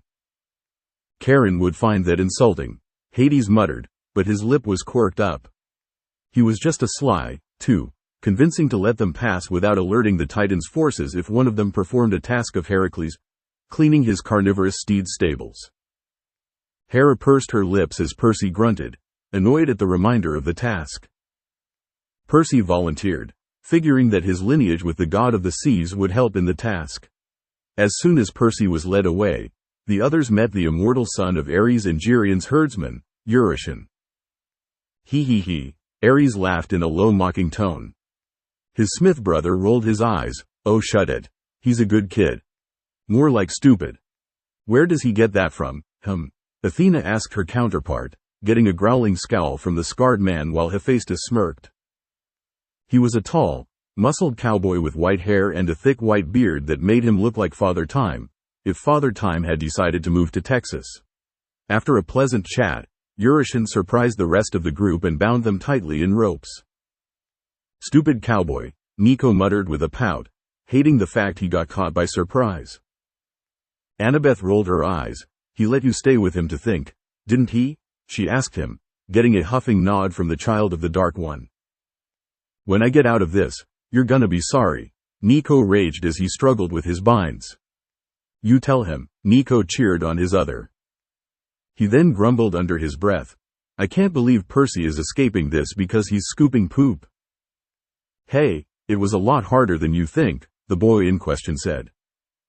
Nico snorted, please, I bet you did what Herc did. She wouldn't let me, Percy sighed at that. Man, that was a draining task.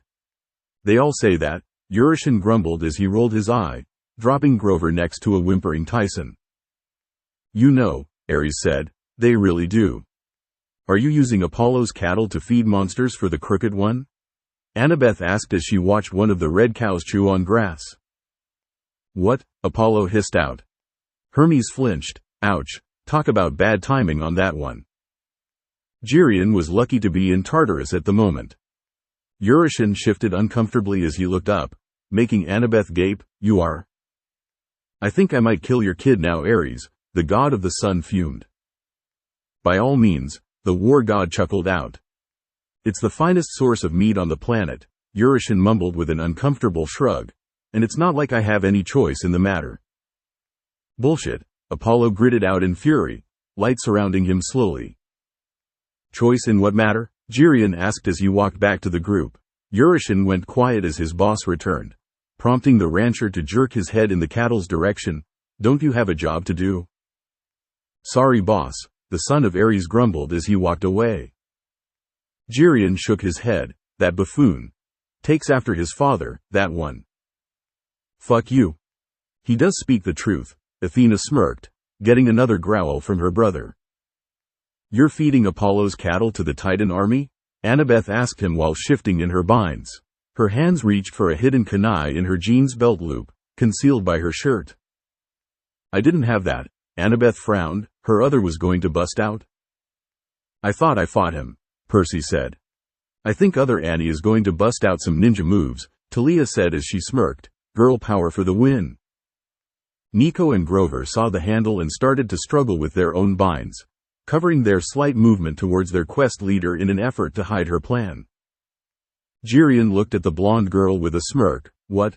Are you going to tell him through prayer? If the god of prophecy doesn't know by now that I'm feeding his cattle to the Titans in return for payment, then he deserves the accusations that he is an imbecile. Once he comes back, I am killing him again. For sport, of course. Apollo said in a deadly calm tone. His blue eyes looked like ice cubes. And what about his kids? Annabeth prompted. What are you going to do when they find out? Most of his children hold little love for him, scoffed the monster nonchalantly. Just wait till you return. You obviously haven't met Naruto then, Grover snorted. Nico grinned and continued, yeah, he may make fun of his dad, but there's no one Naruto looks to more for guidance. Knew that kid loved me, the father of said demigod said softly. Honestly, how could he not? Who is this Naruto? Geryon asked haughtily, another child of a no-named whore? That lousy motherfucker, Apollo said, slamming his fist on his throne and making a small burst of fire appear at the impact. Apollo. No, that was not cool. He told his aunt, thoroughly pissed right now, but Artemis placed a hand on his arm, getting him to calm down somewhat. He was not happy when his kids' moms were dissed. You take that back, Nico shouted angrily. Kushina was as close as a second mother he was going to get since Persephone didn't get along with him or Bianca well. Nico's eyes widened at that. Wow, that must have felt nice. To have such a nice woman feel like a second mother to him and his sister. That gnawing jealousy for his other was feeling a bit stronger at that moment. Even if she was a slave driver when it came to training. Naruto Uzumaki, Annabeth clarified, making the monster pause in thought. You may know him as the heir of Helios. Geryon looked slightly unruffled, quickly recomposing himself. Well, it's a good thing he won't find out, seeing as you'll soon enough be in the Titan's hands. Seems someone's scared of your kid, Hermes said to his brother. Oh, he best be. My kid rocks. The sun god gloated. Not if Percy completes his task, Annabeth retorted. She had managed to unsheath the kunai Naruto had given her, her secondary weapon in case she ever dropped Luke's dagger. I have to look into that, Annabeth frowned. Seriously, a secondary weapon would come in handy. Looking past Geryon for a moment, she caught sight of Eurytion putting their gathered weapons into a shed filled to the brim with others. I can literally see the wheels turning in that head of yours, Annabeth, Leo smirked. The blonde gave him one back. You bet. Geryon laughed before leaning down to get in the daughter of Athena's face. Who said anything about letting you go if he does the task? I never swore on the sticks. Why should I keep my word? Good business, said the messenger god as though it were obvious. You worthless piece of, watch your tone, demigod, Jirian warned Nico with narrowed eyes. The protection of your parents does not stand here. All that's keeping you alive right now is your value. And frankly, I decide that value. As she glared at the monster, Annabeth managed to cut her wrists free, and now slowly started working on the rope around her arms and torso. She cut all ropes but one before shifting her arms in an attempt to loosen the binds. I feel a badass Annie moment coming in a few. The hunter snickered. Oh, this was going to be good. If Naruto trained her, well, let's see what the other child of wisdom can do. To throw Jirian off his guard, Annabeth asked, what if I told you I could summon the heir of Helios? That's a scary though, Leo snickered. Got him on speed dial. Annabeth? Who knows? The blonde smirked. You lie, Jirian snapped, looking unruffled once again at the thought of being discovered. More like P himself times 3, Nico jeered. I'm not, the young blonde daughter of Athena retorted. Just one word and he'll be here faster than you can say size XXL. You wouldn't dare? I don't have to, Annabeth announced. I can take you myself. Darn right I can, the child of wisdom said, but was inwardly jealous that her other got out while she needed to be rescued. Before Jirian could come up with a witty reply, Annabeth snapped the last rope and freed herself, using her newfound freedom to attack the three-chested monster. Go Annie, Talia cheered while her friend grinned. Her first strike was a cut to his left leg, making Jirian cry out in shock as the bronze blade cut through his hide. The blonde girl used his shocked state to run towards the shed that was overflowing with weapons. Really, leaving those all around, he was so stupid, Percy snickered. Urushin, Jirian called for his herdsman, kill the girl. Urushin looked to where he last saw Annabeth, who had ducked into the shed, before looking back at his boss. With a scowl, he pointed at Jirian and said, hell number. You keep sending me out to do your dirty work. Picking fights for no good reason and making me finish it for you. Well, I'm done dying for you. You want the girl dead? Do it yourself. You tell him Urushin. Percy nodded with a big smile. Ares had a neutral look on his face. Jirian's eyes narrowed and he called out, Orthus. A massive two-headed dog that looked like a Doberman came from the herd. Both heads had their ears up, with the left head having its tongue out. It went to Urushin's side, getting an affectionate pat on the head from the immortal half-blooded son of Ares. Jirian gained a look of annoyance and pointed at Annabeth, who had returned from the shed with a belted pouch she was adjusting around her waist.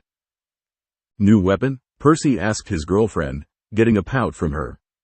Let's just see, she answered, wondering what her other picked and a little giddy at her time to shine.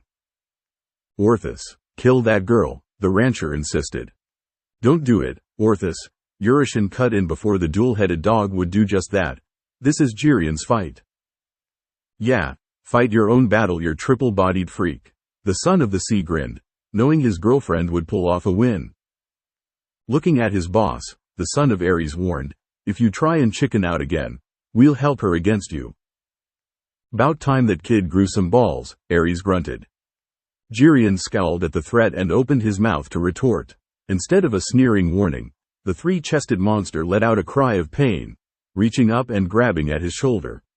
He pulled out a rather lengthy throwing knife. I can't knife throw, said Annabeth with a confused blink. What did she learn from Naruto?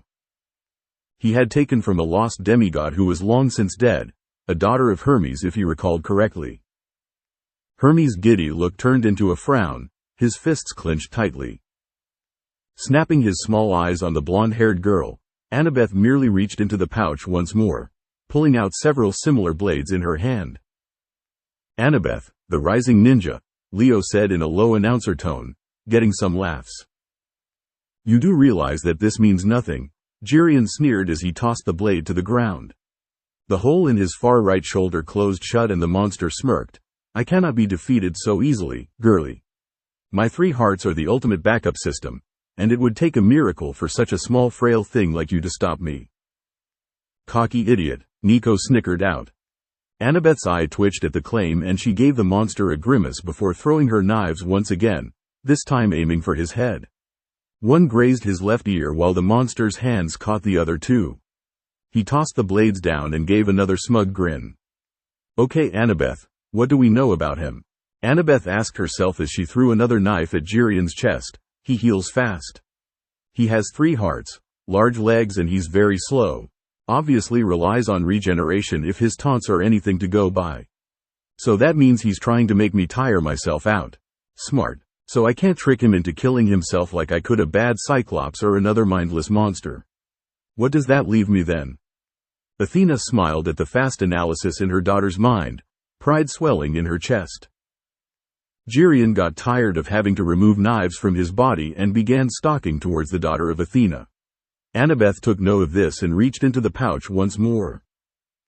This pouch doesn't feel like it's losing knives like it should be, Annabeth thought with mild confusion.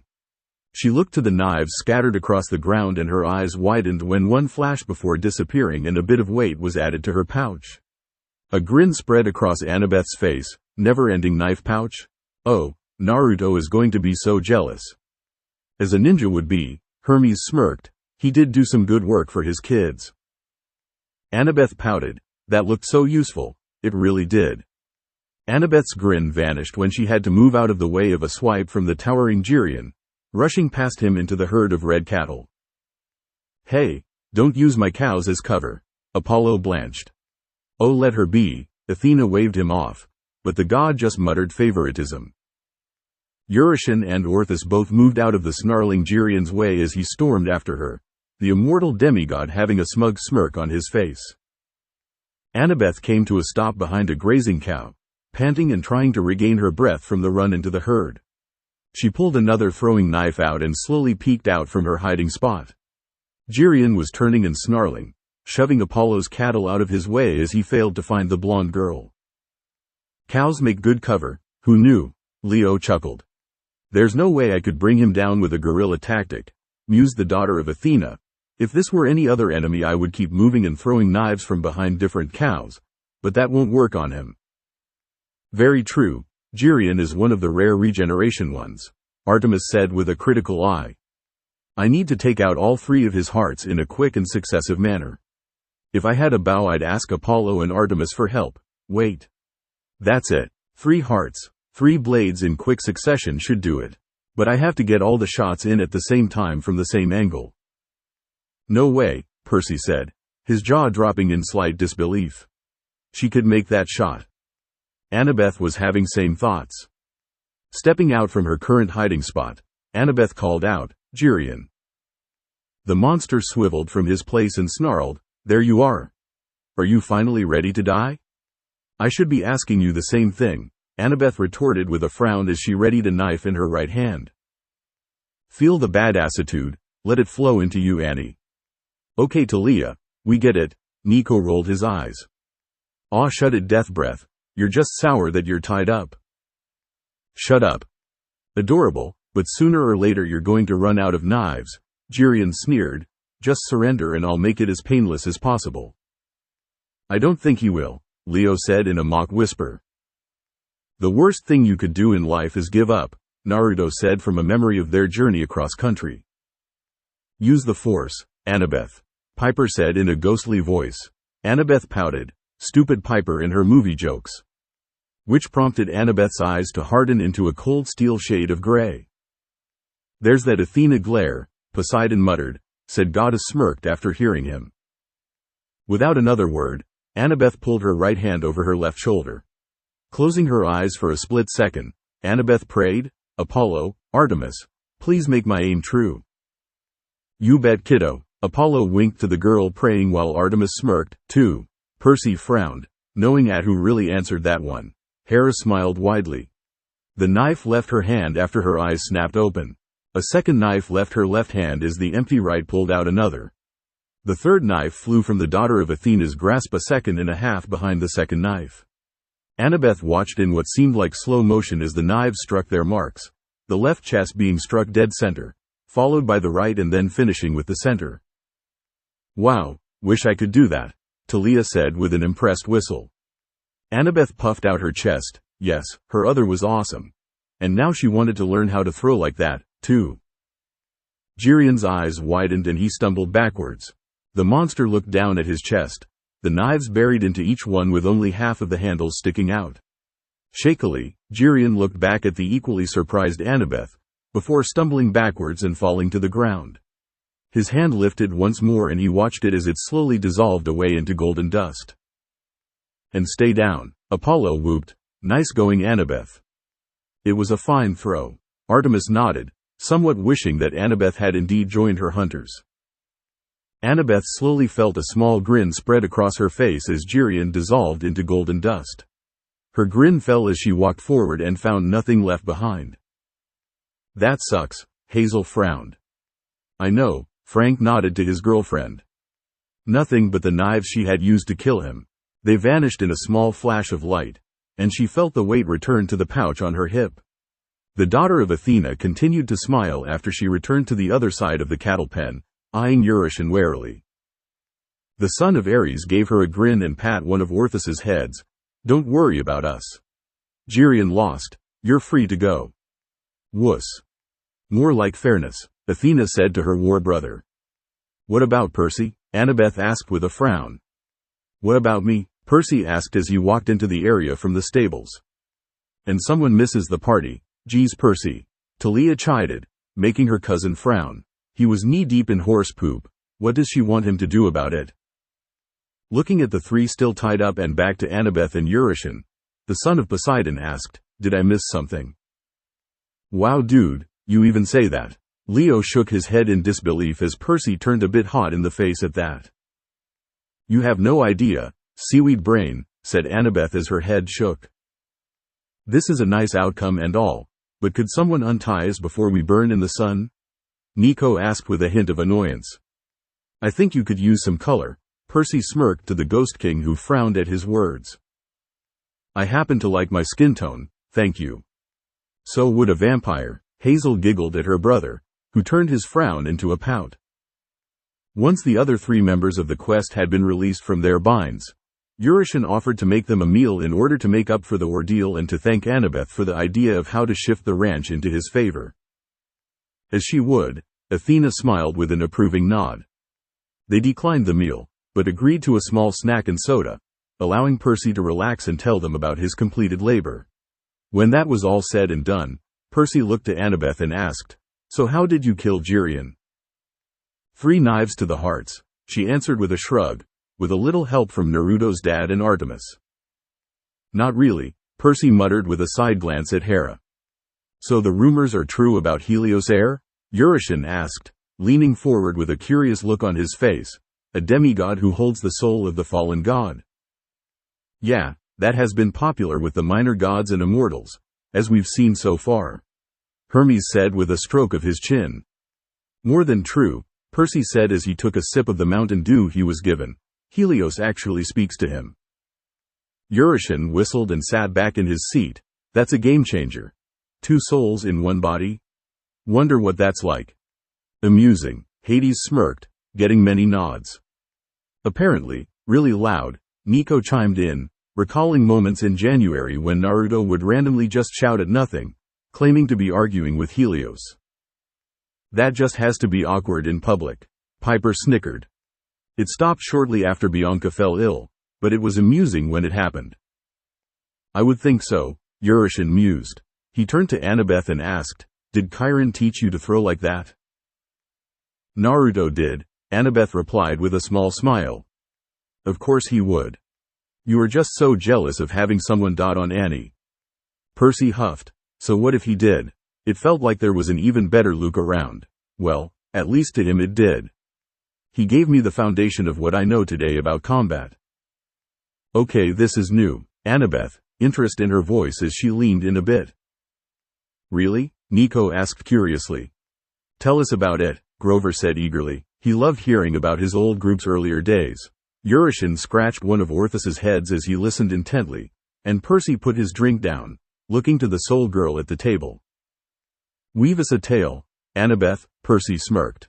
His father chuckled at the joke while Athena glared at the boy for it. As she pulled a knife out of the pouch on her hip, Annabeth thought about the first night Naruto had shown her, Talia and Luke, how to properly throw a kunai. "Oh, so it was a group lesson," Nico chimed. "No special treatment for the lil, sis?" "Oh, be quiet, Nico." The first night she and Talia actually had more than a few words with each other. I smell tension, Tilda, the love goddess sang out with a wide smile.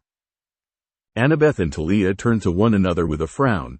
They wouldn't argue with each other, right? She said softly to the group sitting at the table.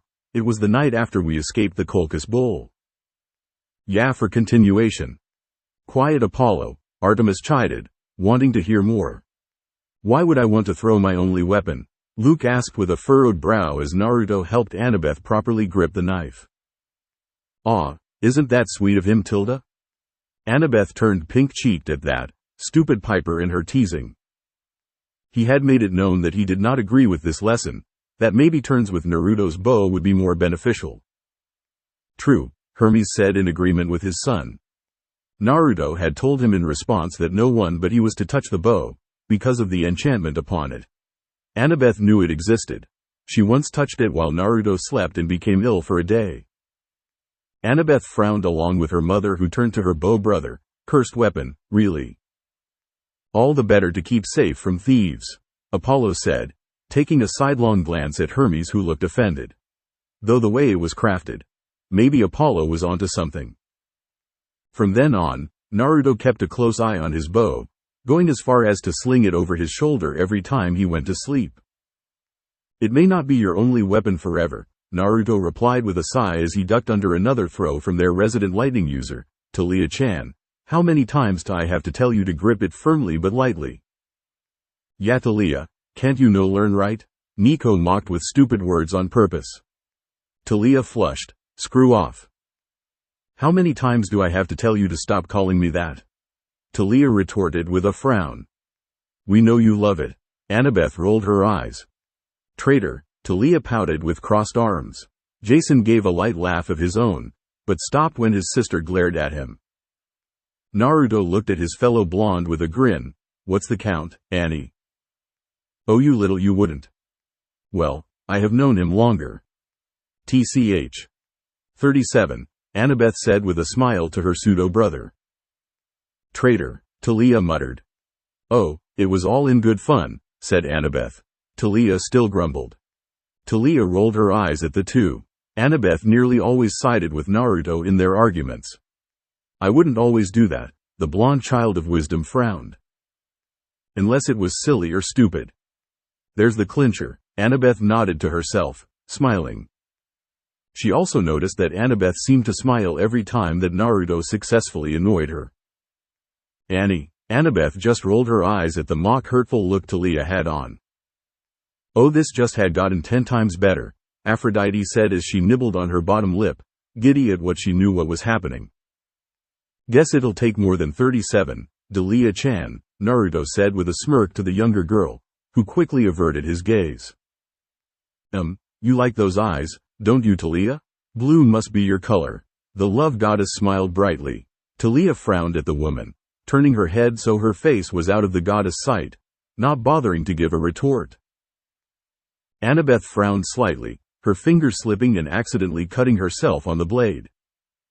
Ooh, so upset at Big Bro having attention on the new girl you slip up?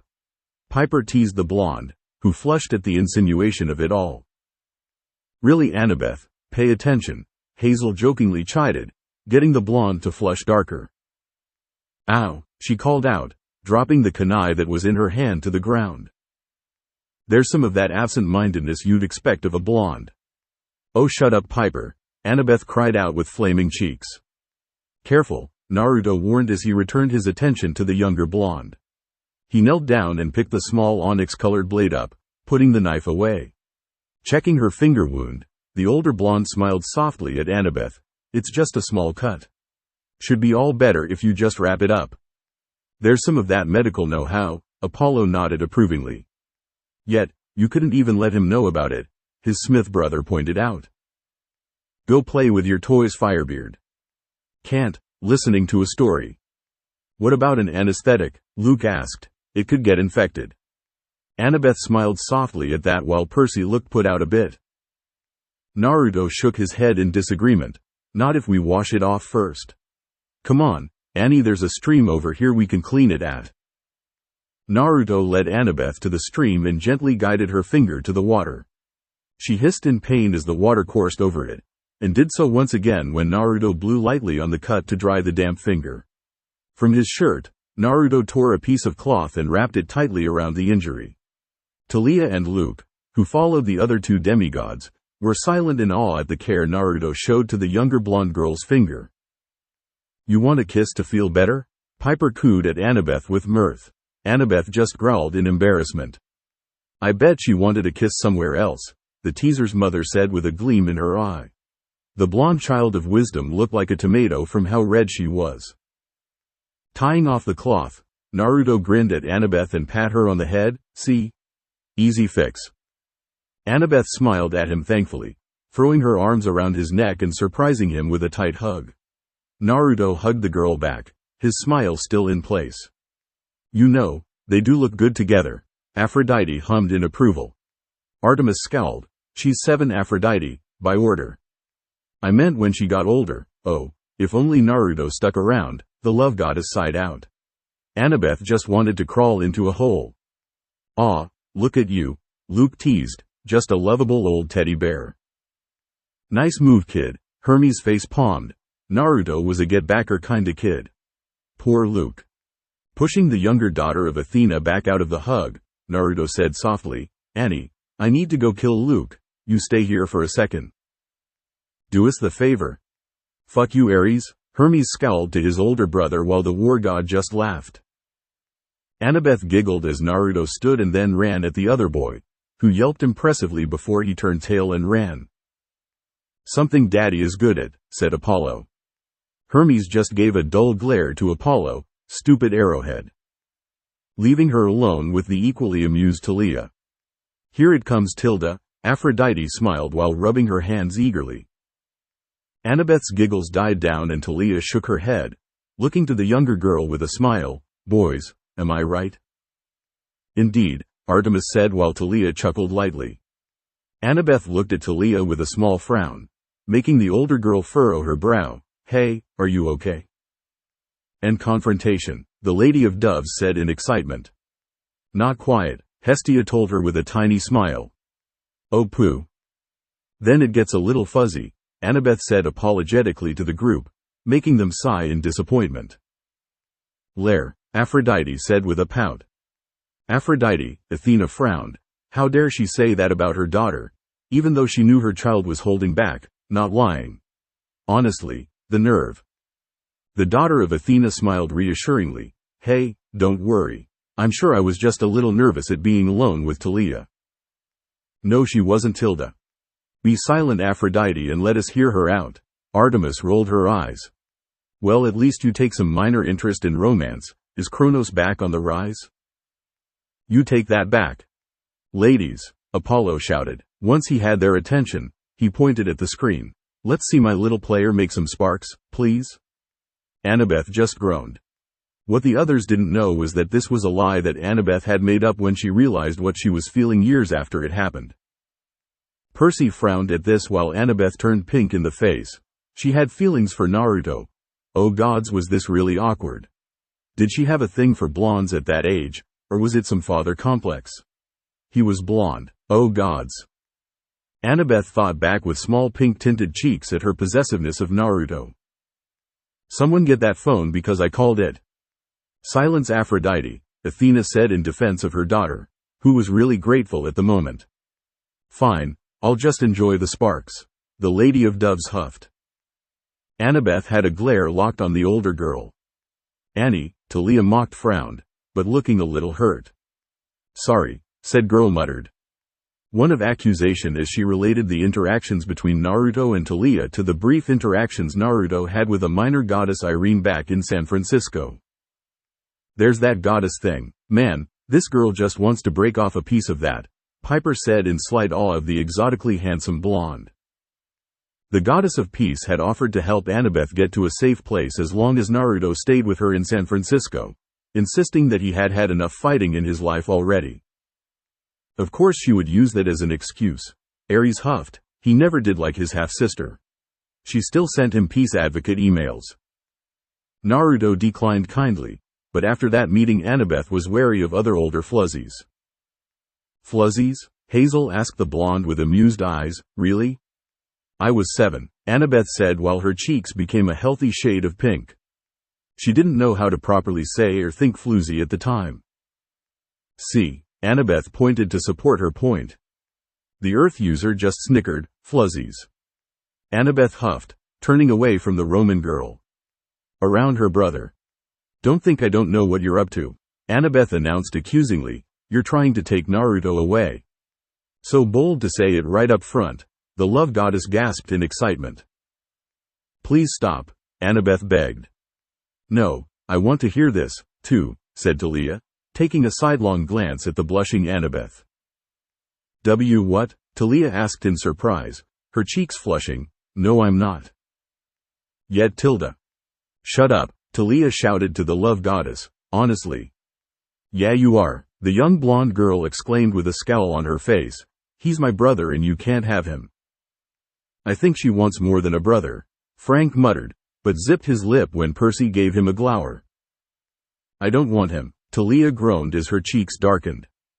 Once again, yet Tilda. Artemis just sent Aphrodite a glare. Why can't she just shut her love-yapping mouth? You do so, Annabeth retorted as her eyes narrowed. You're just lying so that when you take him away it'll look like he wanted to go. Wow, that is a vivid scenario for a 7-year-old to make. Piper blinked in surprise, but her mother waved it off. Nonsense, a girl can think up anything along those lines. Annabeth is just one of those kind of girls. I am not, Annabeth said, sounding miserable from all the teasing. Where are you getting this information? Talia asked, because it's wrong. You wish it was, Piper snickered out. Talia just glared at her brother's girlfriend. I'm not wrong, you're just trying to throw me off guard, Annabeth announced with a pout. And keep that guard up, Annabeth. Oh, stop with the cheering, Hephaestus groaned at his wife. Seriously, it got so annoying. Aphrodite just huffed. This was too good not to cheer to. You're trying to take him away from me. Well, Naruto belongs to me. Wow, staking that claim, huh? Be quiet, Nico, Percy frowned at his cousin, while Annabeth just looked even redder in the face. What? I'm just saying. He's my big brother and not anyone else's, got that? Once again, she doesn't want a brother, the love goddess chimed with a pretty giggle. Wow, really making some assumptions, aren't you? Talia asked. Have you met Athena? Silence, Hermes, said goddess frowned towards her thieving brother. The god of travelers shrugged, just saying. You do. Pinching the bridge of her nose, Talia tiredly tried to explain. Listen, Annabeth, I don't want Naruto to be my big brother. Of course not, she wants all that man all over her. I hate you, the hunter glared at the love goddess. I'm just doing my job, the goddess smirked to the child of Zeus. And I don't want to take him away from you. Yet. By us, please shut up, Artemis said, her wits at end from the constant interruptions. Never, said Aphrodite with a smirk. You're lying, insisted the daughter of Athena. Talia pouted at her friend. Annie, come on. Stop it, Talia, the red-faced demigoddess said. Seriously, not funny. I find it a little funny. Well, I don't, humph. No, I'm not, Talia shouted out, a bolt of lightning landing behind her as her emotions got the best of her. Oh, like we haven't seen that before, Hades said with an eye roll. I wonder where? Poseidon wondered with a stroke of his beard. Zeus just silently fumed at his brother's words, ingrates. Annabeth jumped slightly, but stood her ground. Has her mother's balls, I'll give her that. Ares snickered as Athena glared at him for the remark, but did give her young daughter props for not backing down from the lightning. The two glared at each other before Talia sighed and said, Look, Annabeth, you're a sweet girl. Thank you very much. Don't let it get to your head, Annie. Too late, Nico snarked. Hey. You obviously care about Naruto a lot and he cares about you. Just not in the way little you wants, Leo supplied. Annabeth glared at him, her wicked gray eyes burning holes into his skull. Good thing he was immune to fire. If it makes you feel better, I'll stop talking to him. Good, Annabeth said with a firm nod. Yeah, good, Piper snickered as Annabeth turned her glare to the daughter of the famed movie star.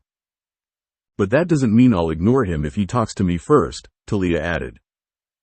Ah, loopholes, Hermes said with a wink towards Talia. The hunter's cheeks heated up. Stupid speedy brother. Annabeth pouted but crossed her arms. Fine. Learn from those defeats, Annabeth.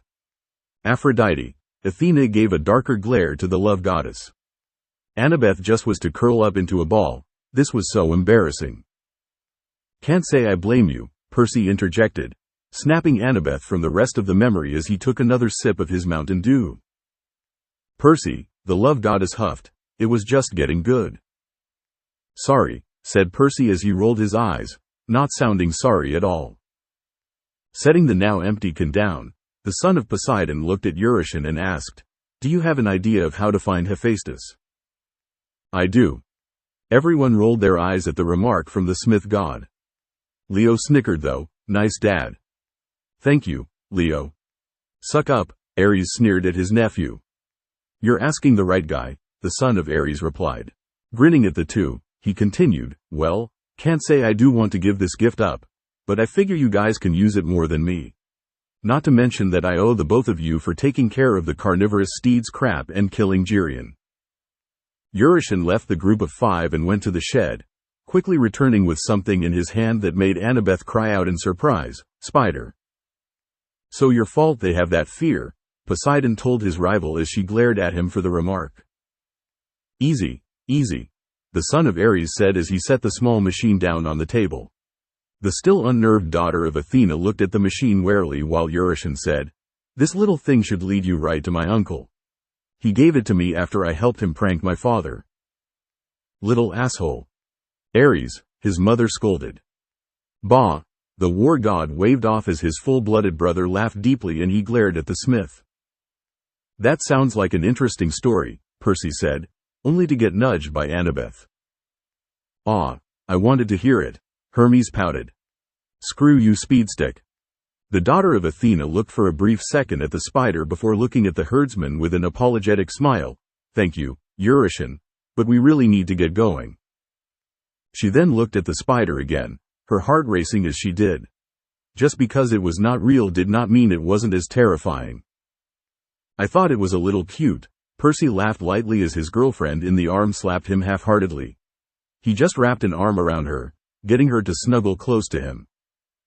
I'll take it, Nico said as he rolled his eyes at Annabeth's reaction to the small guide. The son of Hades took the metallic spider and the 5 departed from Triple G Ranch the way that they came, leaving behind an amused Eurytion who then turned and went back to taking care of his uncle's cattle. Properly, that is. And about time, too, Apollo announced with crossed arms. As the large group on the quest for Daedalus followed their lead given to them by an immortal demigod, Naruto led his own group through his hometown, getting heads to turn as he did. That's right folks, look upon him and his awesomeness. Apollo cheered with a silly grin. Artemis just rolled her eyes at his cheers, but did have a small smile on her face. People mumbled and whispered about the return of their hero, making Naruto smile slightly. Hopefully they wouldn't turn on him too quickly when they found out he had resigned from the shinobi forces. Oh no doubt, mortals are stupid like that, Hades said with honesty. All the gods nodded with him on that one. Many of their children had their backs stabbed by petty mortals at one time or another. Silly fickle things they were, those mortals. Piper and Jason were getting their own looks, too. As they would. Mom, Piper moaned in embarrassment. Jason was attracting looks from girls in his age group. Piper glared at the image of all those giggling clique girls. How dare they? And Piper the boy's eyes were practically glued too. Aphrodite smirked as Piper blushed at that, and that was before she got claimed. Jason had a frown on his face, his fist clenched in his anger. Though neither noticed, content to continue their conversation about other things Jason missed by growing up in Camp Jupiter and what he had done in turn. You are kind of sheltered, dude, Leo pointed out, no ill will intended. Sorry, said Jason with a flushed face. Piper just patted his shoulder. No worries, I think it's cute, she said. Thanks. Piper went on to talk about her father, how she was annoyed by his work would suck up most of his time and that they never did anything anymore. It does get frustrating at times, Piper frowned at this. Life of a movie star, kiddo, Apollo shrugged. Very true, the love goddess nodded. Their comments didn't make Piper feel any better. Jason jokingly related, saying his father was busy most of the time, too. You really are, Jason joked to his father, getting a mirthful look from Zeus. He's not really that busy, Poseidon muttered with an eye roll. Tell me about it, Hades bemoaned. Their brother just glared at them. He was shoved into a passing shopper for the joke. And thus the lovebirds were born, Leo snickered, getting blushes from the couple. The most annoying thing to Naruto was how other teenage guys would look Talia's way with small grins on their faces. What? Talia said, her eyes narrowed with feminine anger, her matron right behind her on that one along with Jason. A few catcalls coming out of their mouths. They are dead, Talia muttered. No worries, Talia. Sure, Naruto will do something, Apollo snickered. Well, there was only one to be specific, which made Naruto stop any other attempts by walking over to the one civilian that did call out to her and threaten him in their native tongue about catcalling to his girlfriend. Ares frowned. At least kick the guy's ass or something. He could tell that others wanted to try what the fool before had, but were wary of gaining the wrath of the former Jinchuriki, rightfully so. As they should be, the sun god nodded sternly. Naruto Onisan, Oyabun. More people he knows, Frank said, wondering how this one would turn out. Naruto turned at the call of his name as well as the title that came after it. The other three demigods did as well, staring at the three teens that slowed to a stop in front of them, all around Naruto and Talia's age, if not a few years older. Stupid tree, Talia pouted, and now most of her friends were older than her, even her own little brother. Well, I thought it was lovely, Demeter huffed at her niece's comment. The lone girl of the group had a light orange hair pulled up above her head in two vertical pigtails, and wore a sleeveless flak jacket over a violet t-shirt, a layered skirt and thigh-high boots. Meh, said the gods, they've seen better, but she wasn't the worst. To her far left was a boy with round glasses on his face, short cropped brown hair, a zipped-up black jacket underneath his own olive-green utility vest, blue pants and sandals similar to Naruto's own. If it weren't for the small smile on his face, his posture and dulled eyes would have told them he had no interest in being here. Looks like Clovis, Jason whispered, getting nods from those of Camp Half-Blood. Their leader was another boy, with black spiky hair and equally dark eyes. Like his two companions, he wore an olive-green flak jacket, only unzipped to reveal a yellow long-sleeved shirt with a loose red spiral on it that looked similar to the one Naruto had on the back of his white jacket. Brown cargo pants covered his legs and like the whiskered blonde he wore sandals. The most glaring feature he had was a long blue scarf wrapped around his neck. He seems rather handsome, still a bit boyish though, the love goddess analyzed. Like many of the warriors around them, they each had a headband with the engraved leaf on the metal plate. The leader grinned in a manner similar to Naruto and said in a heavily accented English dialect, "Glad to see you back, boss." Dude's got his own crew, Leo whistled, impressed. Boss, said Talia as a brow arched. Naruto was rubbing his temples with his right hand's index and thumb, knowing that this was karma at work. All he wanted was to do his duty and get out. Couldn't it be that easy, just once, please? It never is, Percy jeered at the blonde teen, wanting some petty revenge with the whole Annabeth situation. Sighing, he looked up with a small smile. It's nice to see you again, too, Konohamaru. Hey, see this boss? Konohamaru asked as he tugged at his flak jacket. Chunin already, one step ahead of you on the road to Hokage.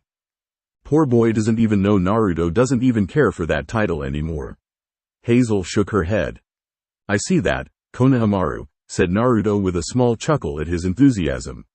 Moegi, Udon, congratulations on your own promotions.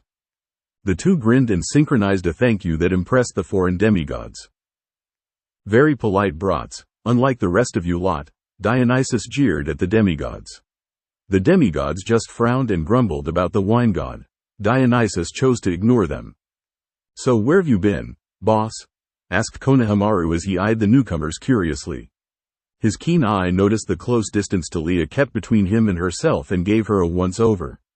"Wow, boss. Is this your, you know?" His pinky raised as he asked the question and Naruto rolled his eyes. "Wow, what is he, 5? Piper asked sarcastically. "What are you, 5? Just use your grown-up words. And for your information, yes, Taliah-chan is my girlfriend." "Have you guys done it yet?" asked Konohamaru bluntly, a grin on his face. "An excellent question," Aphrodite said with a wide grin. "No it isn't," sputtered out the hunter girl, who was now glaring at the love goddess and then the screen. "Stupid ninja kid." "Idiot," said the girl, Moegi, as she punched him in the head, driving him into the dirt. "Wow, abusive much?" Annabeth asked. "Tell me about it," Hazel frowned. "I see the Amazons loving these girls." "Or the hunters," Aphrodite said with a twitch of her nose. Really, it was an innocent question. "I wouldn't oppose," Artemis smirked. "They were powerful women." Naruto winced in sympathy while Taliah clenched her jaw in annoyance. Not only did having such a question asked in public embarrass her, but also now there was apparently an epidemic going around with women in this village braining guys because they were acting like guys. Here, Taliah cheered on her other. Sure, she occasionally hit Naruto for the same reason, but not hard enough, or as often on the head for that matter, to cause brain damage. "Really, I wouldn't never do that," Annabeth said with a nod. "Thank you," Percy began to say until Annabeth cut him off. "I'd just do what other Taliah would do." Percy slumped in his seat, a pout on his face. Jason winced along with Udon, both of them pitying the now twitching teen that was eating dirt, while Piper just gaped at the scene. "Who wouldn't?" Piper asked to mildly defend herself. Seriously, these people had problems. The people here were crazy, Naruto included since he called a moderately aged woman grandma. And jumped out of a moving car. But that's where the movie magic comes from. Apollo winked to the charm speaker with a chuckle. And fought a giant on his own, only getting help at the end. Wombo combo, Leo cheered, getting Jason to roll his eyes. That was still an idea they had to try out. And he also managed to piss his girlfriend off by keeping the fact he knew her brother was still alive. Still pissed about that. Now that Piper thought about it, there were an awful lot of reasons to call Naruto crazy. "It's something he gets from his father," Artemis nodded in assurance. Apollo just pouted at her, looking hurt. "Moegi-chan," said Konohamaru with a whine as he got up. "That was completely uncalled for. I asked a perfectly legitimate question." "You asked a perverted question in public, you dumbass," said Moegi. "Death to the perverts." "Arte, that's like most of everyone here," Apollo pointed out. "I stand by my statement," Artemis said with a sniff, making the perverts glower at her while Apollo pouted. As they broke into an argument, Naruto sighed and looked at Udon. "Does this happen often?" "Unfortunately, yes," said Udon. "So a budding relationship then," the Lady of Doves said with mild interest, as he sniffed up the small hanging booger that followed him around since he was a little kid. "Oh, that is just repulsive." The love goddess shuddered in disgust. All the females nodded with her and some of the guys, too. "That has to suck," mumbled Piper. "Thank you for agreeing with me, sweetie." "Anytime, Mom." "Being stuck with two arguing partners? I know the feeling," said Jason just as quietly. "No, I know I mean that," Piper said with an assuring nod. Recalling a war game when he was younger and stuck with a son of Mercury and a legacy of Mars that just wouldn't agree on a plan. How his team won, he still has no idea. "I remember that time, not fun." The wind boy shook his head. "No, the constant booger," said Piper, pointing out the constant affliction that was bothering Udon. She shook her head. "He should just go blow his nose. That's disgusting." "There's that dyke blood in her," Hermes chuckled, getting a pretty glare from the love goddess. Said Jason as he rolled his eyes with disbelief at the girl's concern. He could care less about a runny nose. Just keep eye contact, and you forget it's there. "Smart thinking," Percy laughed as Jason gave him a smirk. "Where's your headband, Naruto ni?" Udon's observation made all conversation stop. Naruto waited as Konohamaru and Moegi shifted their gazes to him as well. As expected, Konohamaru was the first to overreact. "Holy crap, where is your headband? It's against the law to not wear your headband," he said, looking like he was going to go into shock. "It is?" asked the demigods. "What, they cut a finger off if he doesn't have it?" Ares mocked with a laugh. "That's a stupid rule. More like an unwritten law," Udon corrected with a sniff of his nose as his brows furrowed. "Most shinobi on their days off can get away with it, but for genin it's almost required to always have it with you in plain sight." "Well, it's a good thing I'm not a genin then," said Naruto with a small smile on his whiskered face. "Huh? You got promoted. Why didn't you say anything?" asked Konohamaru with annoyance on his face. "Here it comes," Hermes said, rubbing his hands in anticipation. "I didn't get promoted," said Naruto, shaking his head. "I resigned." 3, 2, 1, the demigods chanted. "You what?" the three teenagers exclaimed. People listening in on the conversation gasped in shock. "Oh, I love these silly mortals," Hades chuckled quietly. "This isn't a funny joke, Naruto Onisan," said Moegi, scolding the blonde with a frown as Udon nodded in agreement. Konohamaru was still far too shocked to reply. His mouth opened and closed, but no words came out. "Percy gets that look at times," Annabeth pointed out, getting a pout from her boyfriend. "Got it from his father, no doubt," Athena nodded, getting a glower from her rival. "It isn't a joke," said Naruto. The grandson of the Sandaime Hokage faltered for a moment longer before he became angry. He stormed forward and grabbed Naruto by his jacket collar. "Yeah, violence." "Shut up, Ares." The gods rolled their eyes at his typical mindset. "Bah, screw you guys."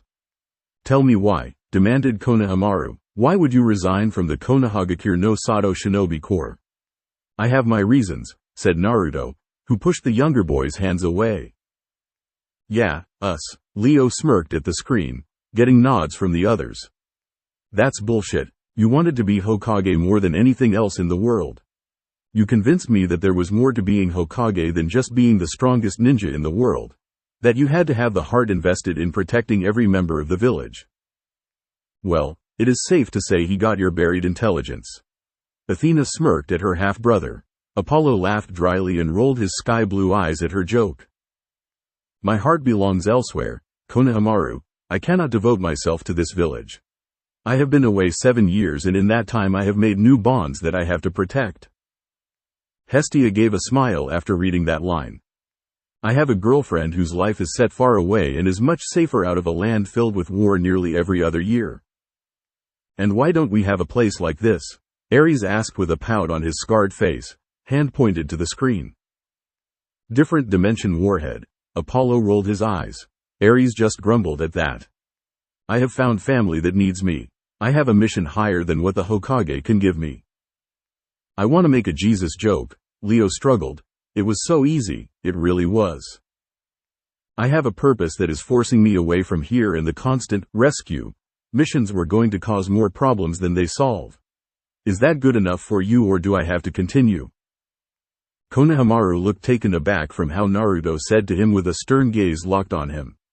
The grandson of the Sandaime Hokage once more found himself speechless, as was his team. The three Chunin stared at him in disbelief. The way he said was with the same passion when he was talking about becoming Hokage. "Got to love that demigod charisma." Talia smirked, as she glanced at her brother with a proud look.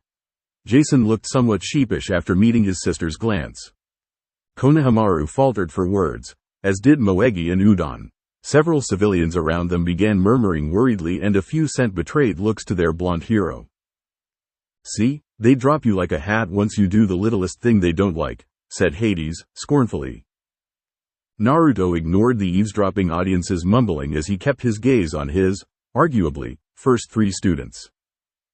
"I wonder how we compare to them." "Well, the is in the story," Annabeth questioned with interest.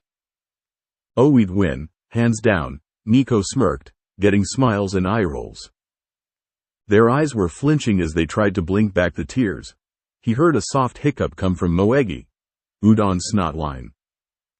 "Oas, they're what? In their 20s? Ares asked mockingly.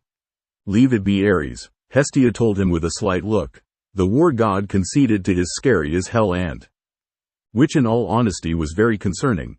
Maybe something was wrong with him, a chronic disease perhaps. Possible, the god of medicine mused. Seemed to have gotten longer. And finally there was Konohamaru, the real grandson of the Sandaime, and the first thing he ever had close enough to be a little brother. It hurt to see the look of betrayal in his eyes. Ouch, Jason winced. That was a terrible feeling to see. Percy nodded with him on that one. Look, said Naruto as he steeled himself for what he was about to do. I don't have to defend myself to you. Damn right you don't, said Apollo. Tsunade has accepted my resignation and that's that. I'm resigned. I am no longer a member of the Konohagakure shinobi forces, sorry modern lingo. I meant I am not a shinobi for Konoha anymore. That's all I have to say. It was great seeing you all again. Ares gave a mock salute. Dismissed. You little brats, he snickered. Without another word he spun around and left the three Chunin where they stood, civilians bursting into excited conversation as the three foreigners quickly followed after their hero. Some were dismayed that he was no longer a shinobi, others, who had put him high on a pedestal as some hero sent from the gods, the irony. Irony indeed, was the chuckle from the gods themselves. Oh, those were the days when mortals didn't know who was their child or not. Hilarious.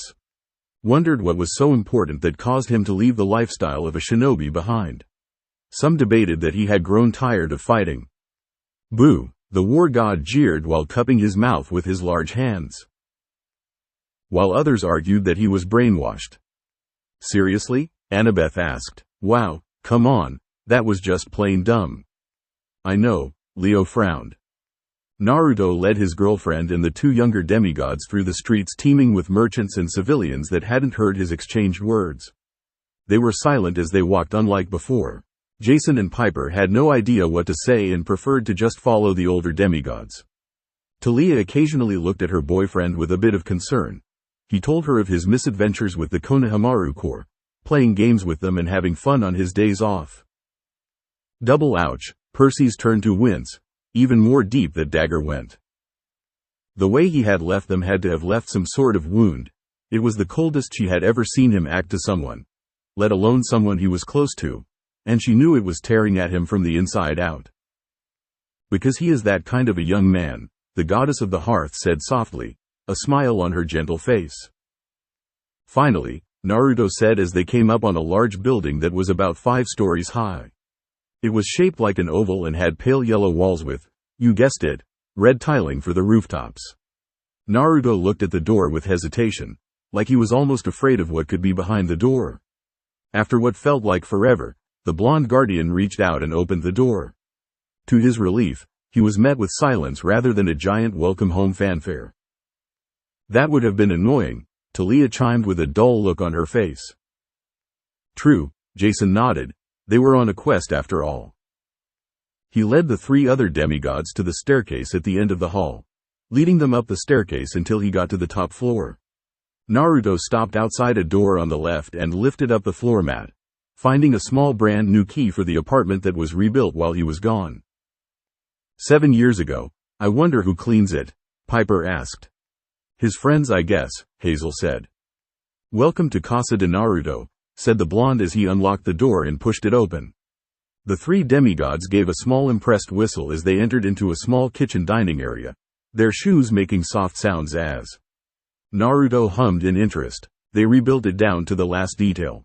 He opened the fridge and glowered. Expired milk included. Very funny. Ouch, Frank winced. He hated that stuff. Stupid dairy products. It says here in the annotation that Naruto had once ingested expired milk, said Hestia with a frown as she read the asterisk. Poor boy. I'll bet, said Apollo with a wince. That stuff is killer on your stomach. Poor kid was probably glued to the toilet seat. Talia scrunched up her nose as Naruto pulled the carton out and shut the fridge's door, shaking the milk and getting a lovely sloshing sound in response that had Jason and Piper mimicking the older demigoddess. That's a bit cruel to do. That isn't even funny, Piper said with a frown. Hermes was laughing, so he begged to differ. Naruto tossed the carton of milk in a bin next to the fridge. Jason took to looking at the few pictures on the wall while Talia began looking for where the dishes were kept to get herself a glass of water. Piper followed Naruto as he went through the door on the right of the entrance. "Bathroom is in here," said Naruto as he walked past the door on his left, where Piper quietly excused herself to investigate.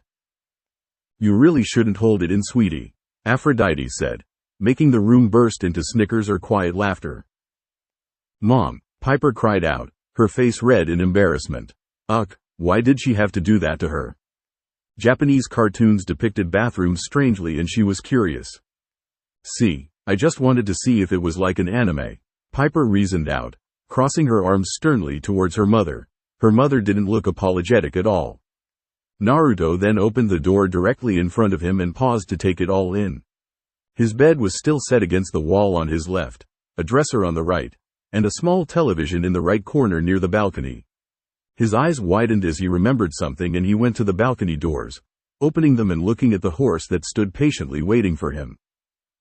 "Zephyr, I forgot you were waiting for me. Sorry about that," said Naruto to the fiery horse with an affectionate rub on the neck. The spirit just whinnied and nuzzled his head into Naruto's hand. "I love that horse," Apollo smiled. "I don't." "Oh, you're just saying that because your other hates him." Piper rolled her eyes. "No, I'm not," said Talia stubbornly. "Master is forgiven," said Zephyr.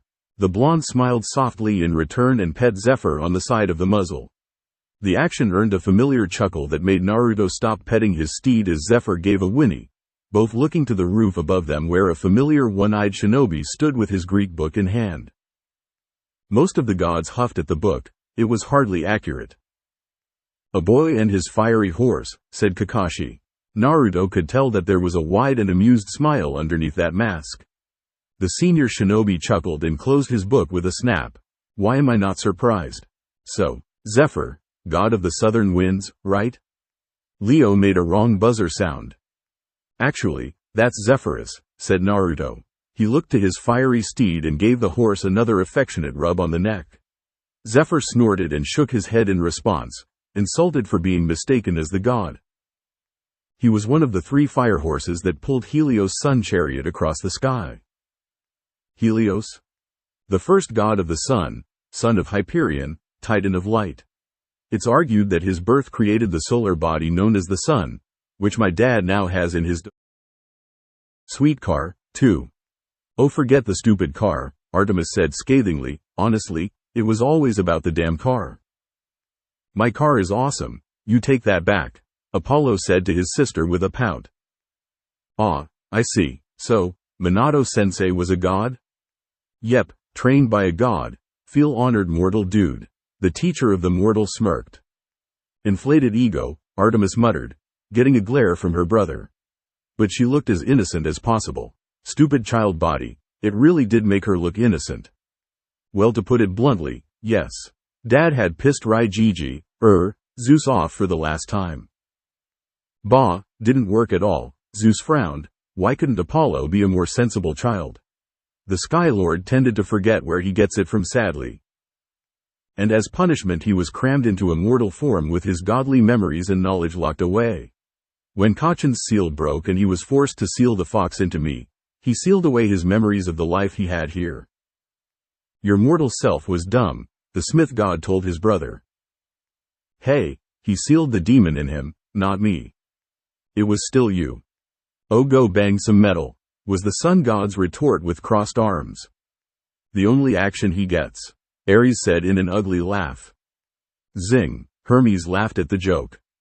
"When Nagato attacked." "Who?" "Pain's true name." "Interesting, sorry, continue." "Thanks. Like I was saying, when Nagato attacked the village my dad's mortal memories began to stir as I fell further into hopelessness during our fight. When my faith in my ability to stop Nagato plummeted to nothing, he appeared before I could do something suicidal. After we had a chat, his mortal aspect returned to their rightful place, Apollo's mind. That's why he suddenly appeared and took me away after being away for so long." "Sorry about that," said Apollo. "One would argue that he forgot about you. I honestly expected better from Minato-sensei." Apollo gaped while Artemis laughed, her brother's own student ragging on him. says the man who was always 2 hours late for anything. And he was a teacher? Athena questioned. Well, it is safe to say he does take after his teacher, Artemis said, looking smug towards her twin. You are hurtful, seriously, you are, Apollo said with a pout. I was very busy. Right. I was. He really does take after Apollo, Hermes snickered into his hands. Can it, post boy? I'm sure. Humph, well, I didn't want to talk about me anyway. You want to know why I resigned, don't you? I assume it has something to do with your newfound family, most likely that little Muse you're dating. Muse she is not, Nico joked, getting a glare from the hunter girl. Muse? Yes, that Talia girl. Ah, the dating advice time, Hermes nodded. Faye, I'd have given him plenty of advice, Apollo said with a smirk.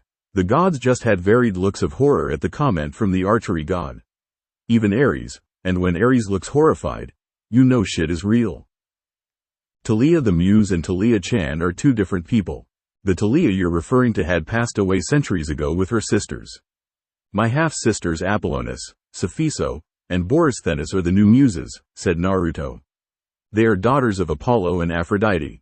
I don't know what brought them together and I don't want to think about it, so don't ask. Ah, it was fun. Aphrodite pouted. Apollo just had a winning smile on his face at that one. Ares and Hephaestus were not as amused. Can I ask if Aphrodite is as beautiful as the books say? Said Kakashi. His eye was wide and hopeful. That's adorable. Little mortal man wants to know more about me. The love goddess mused, well, if he took off that mask. Slut, Artemis muttered. Prude. Ladies, Hera chided with a look, getting the two goddess to stop, for now. Naruto rolled his eyes at the question. She prefers to appear as what a man sees as beautiful or someone he loves, said Naruto. For me it was a mixture of both. Most of the love she took from were familial love, like Kachan's appearance and my Aunt Artemis' skin tone, and the beautiful features came from Talia-chan and Reina-chan, who is another friend of mine. Friend, right, Piper smirked, getting a mild glare from her boyfriend's sister. Sounds more like an ex-girlfriend. See, the man knows what I'm talking about, said Piper. Yes, Piper, Annabeth rolled her eyes playfully. Don't push me, Kakashi-sensei. Sorry, I couldn't resist.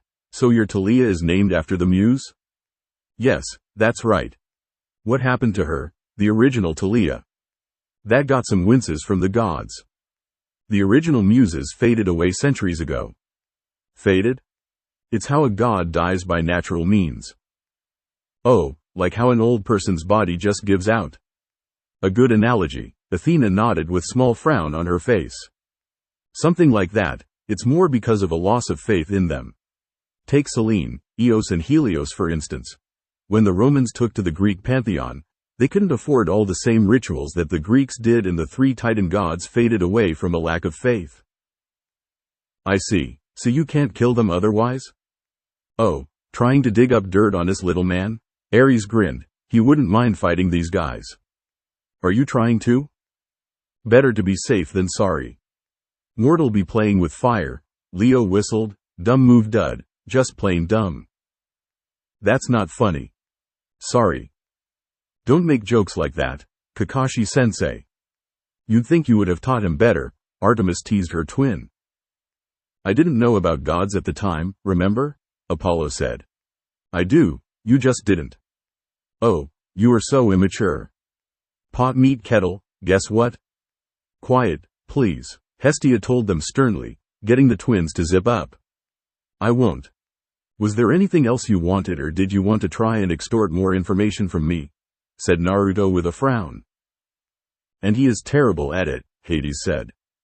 Poseidon rolled his eyes, please, not everything is about torturing information out of a person. Says you, was the sniffing response of eldest brother.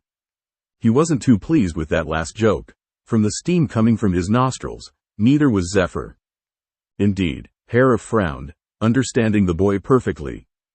Oh yes, Tsunade-sama wished to see you, said Kakashi with a snap of his fingers.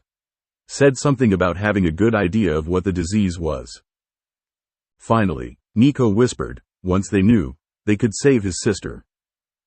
Then I guess we're going back to the Hokage mansion, said Naruto. He rubbed Zephyr's neck again. Go on back to Olympus, Zephyr. I'll call you when I need a lift. As you wish, master, said Zephyr. Naruto stepped back and Kakashi watched as the horse turned around. Zephyr reared up on his hind legs and whinnied loudly before he shot off into the sky with a 6-foot-long trail of fire behind him. There was a sonic boom that attracted the attention of the other 3 demigods, having them rush outside with weapons at the ready. There are those demigod reflexes, Percy said cheerfully. Well, Jason and Talia had their spears out at the ready. Piper had her dagger in hand but looked uneasy. No worries, Piper, you'll get used to it. Talia winked at her as the daughter of love flushed at that. Her other looked silly being a total noob right now. Hey, you might get trained by Naruto, that's pretty cool. Hazel told her. Piper McLean liked that, very much in fact. Relax, everyone relax, said Naruto, his hands up to calm the others down. Zephyr just took off for Olympus. I'll call him when we need him again. Now we have to go back to the Hokage mansion. Great, said Talia. She relaxed and held her spear at her side. Her other hand went to her hip and she scowled. That's another 30-minute walk through the crowded streets. You could use the exercise, Nico joked, getting slapped in the shoulder. I am perfectly fit, thank you very much, the hunter said in defense of her other. From sexercise? Apollo winked at her, getting a sputter from the hunter and a slap from his sister. Totally worth it. Not if you go the ninja way, said Kakashi, dropping from the rooftop to the railing. He gave the 2 newcomers his patented eye smile. Hello, I'm Kakashi Hatake, by the way. I taught Naruto how to be a shinobi. No, you taught me tree climbing and how to be a good comrade, said Naruto. Burn, Leo snickered. Hermes just sent a knowing look to Apollo. The sun god didn't even give him a response, not finding it worth it. Same thing. No, it isn't, Athena frowned. I distinctly recall asking for, and I quote, badass shinobi jutsu. Not tree climbing and getting an ass poke. So that's where he learned it, Percy and Jason muttered, almost feeling their other's pain.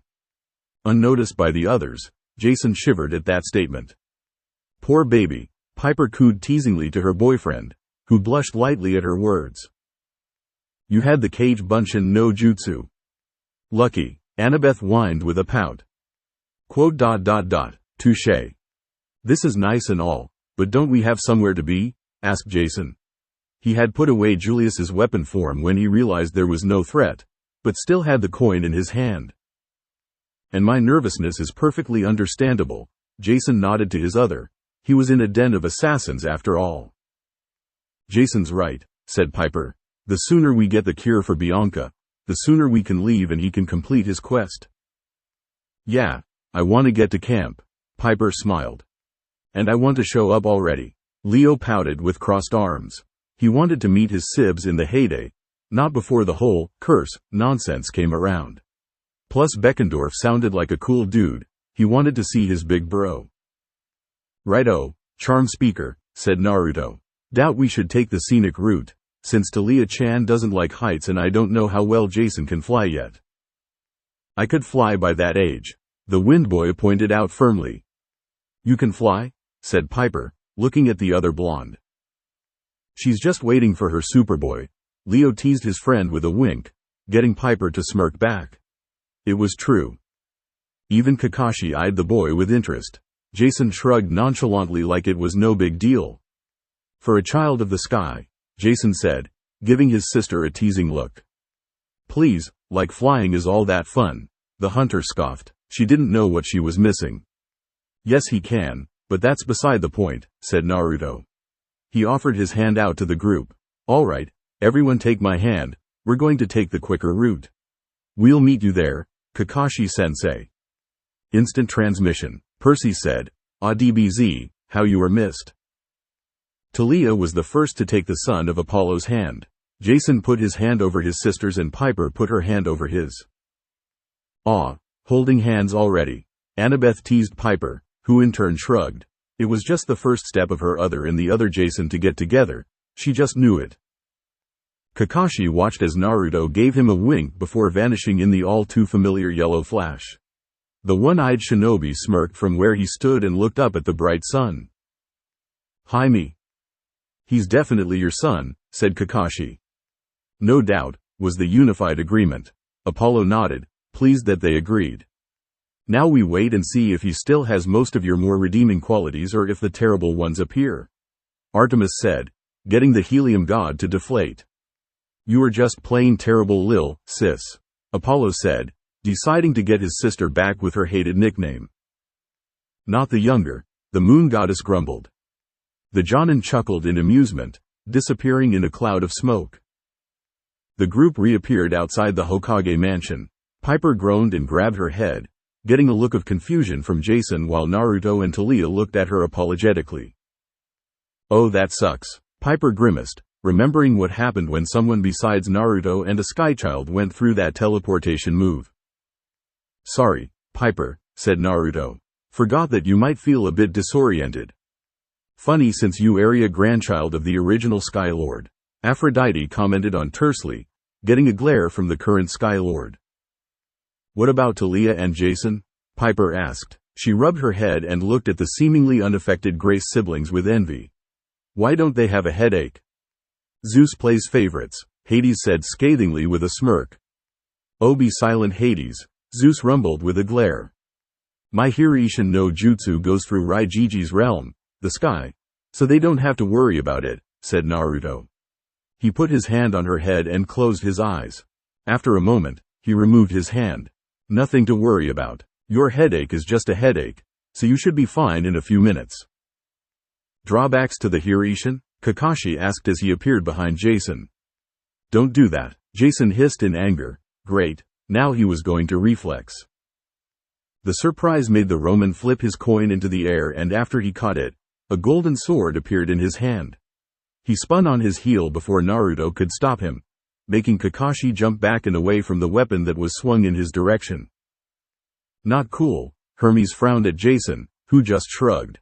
"Shouldn't have snuck up on him." "Jason." At Naruto's voice, Jason looked back at him to see the older blonde giving him a frown. "Put Julius away, now. Don't make me get the newspaper." "Shut up, Leo," Jason mumbled at the elf boy who was wagging his finger at the taller boy. Jason nodded curtly, and with a small flash of light, Julius was once again a Roman gold coin. While the Roman demigod tried to calm his nerves, Naruto looked at Kakashi, who was eyeing the younger blonde cautiously. "As he should," Zeus said with pride at the quick reaction his son had. Jason had a tugging smile on his face. "Don't sneak up on them," said the blonde to his former teacher. Kakashi straightened himself up and gave Naruto his patented eye smile. "I figured that out on my own, thanks," said Kakashi with a laid-back drawl. "So, you can do the Hirishin, but Zeus?" Naruto nodded at the correct pronunciation of the name. "Zeus doesn't let the children of other gods go through for free?" "Of course he wouldn't, too petty," Hades said. "I am not," the king boomed. "I let my kids bring other through shadow travel," was the snide reply. Zeus had no retort for that one. "As far as I know, my dad and I are the only ones that can use the Hirishin without a drawback," said Naruto. "Aside from his old bodyguards, but they have to work together to do it and were sworn to secrecy." "How do you know they'll keep that secret?" said Talia as her brows knit together in suspicion. Naruto gave her a look of disbelief and the daughter of Zeus relaxed. "Oh, right. Yeah, I'd know," the god of truth said in a smug tone. "Helios would as well," said Athena. "He was the god of oaths." "Oh yeah," said Apollo. He blinked. Damn, Naruto really couldn't lie if he wanted to. Oaths and honesty, yeesh, what a combo. "Yeah, I know," said Naruto. He gave a firm nod to support his own words. The blonde shinobi turned guardian, faced the doors and pushed one open. "Let's just go in, get the vial, and leave before this quest gets even more complicated than it has to." "Bad words, dude, just plain bad." Leo shook his head. Something new was going to happen now. He and the three demigods went back up the familiar stairs and entered into Tsunade's office. They noticed two things once they did. First, Tsunade had changed her attire to wear red and white ceremonial robes, a large pyramid-shaped hat sitting on her desk with the kanji for fire facing them. Second, this time it wasn't just Tsunade within the room. Sitting at desks that were brought into the office, 4 more people sat, 3 men of varying ages and 1 woman in her late 20s to early 30s. "Oh my, he's the splitting image of his handsome father," said the woman from the far right. "Why thank you," Apollo whistled to the image. She wore blue and white ceremonial robes, her matching hat set to the side. She had long auburn hair that was styled oddly to the demigods with the strange bun held at the top by a blue band. 2 short bangs framed her left eye, with one covered her right eye while the green left eye leered at Naruto. Talia glared at the woman, deeming her a slut. 2 more bangs reached past her chin and crossed over her impressive chest hidden by her ceremonial robes. She had on blue lipstick that went along well with her skin tone and her robes.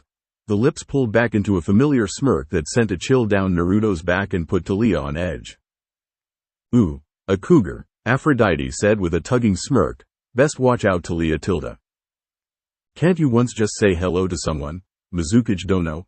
said the smallest person in the room. A balding old man wearing brown and white ceremonial robes received a glare from the woman for his comment.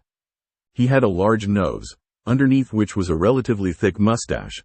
A triangular beard came from his chin and large eyebrows jutted out like pale caterpillars, but looking past the stereotypical old man was a man of power.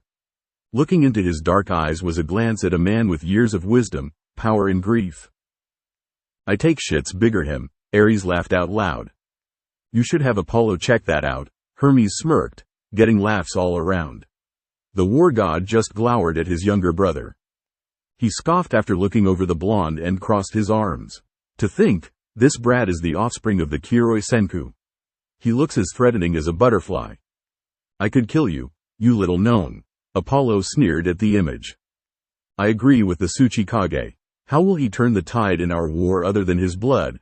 asked the largest man in the room.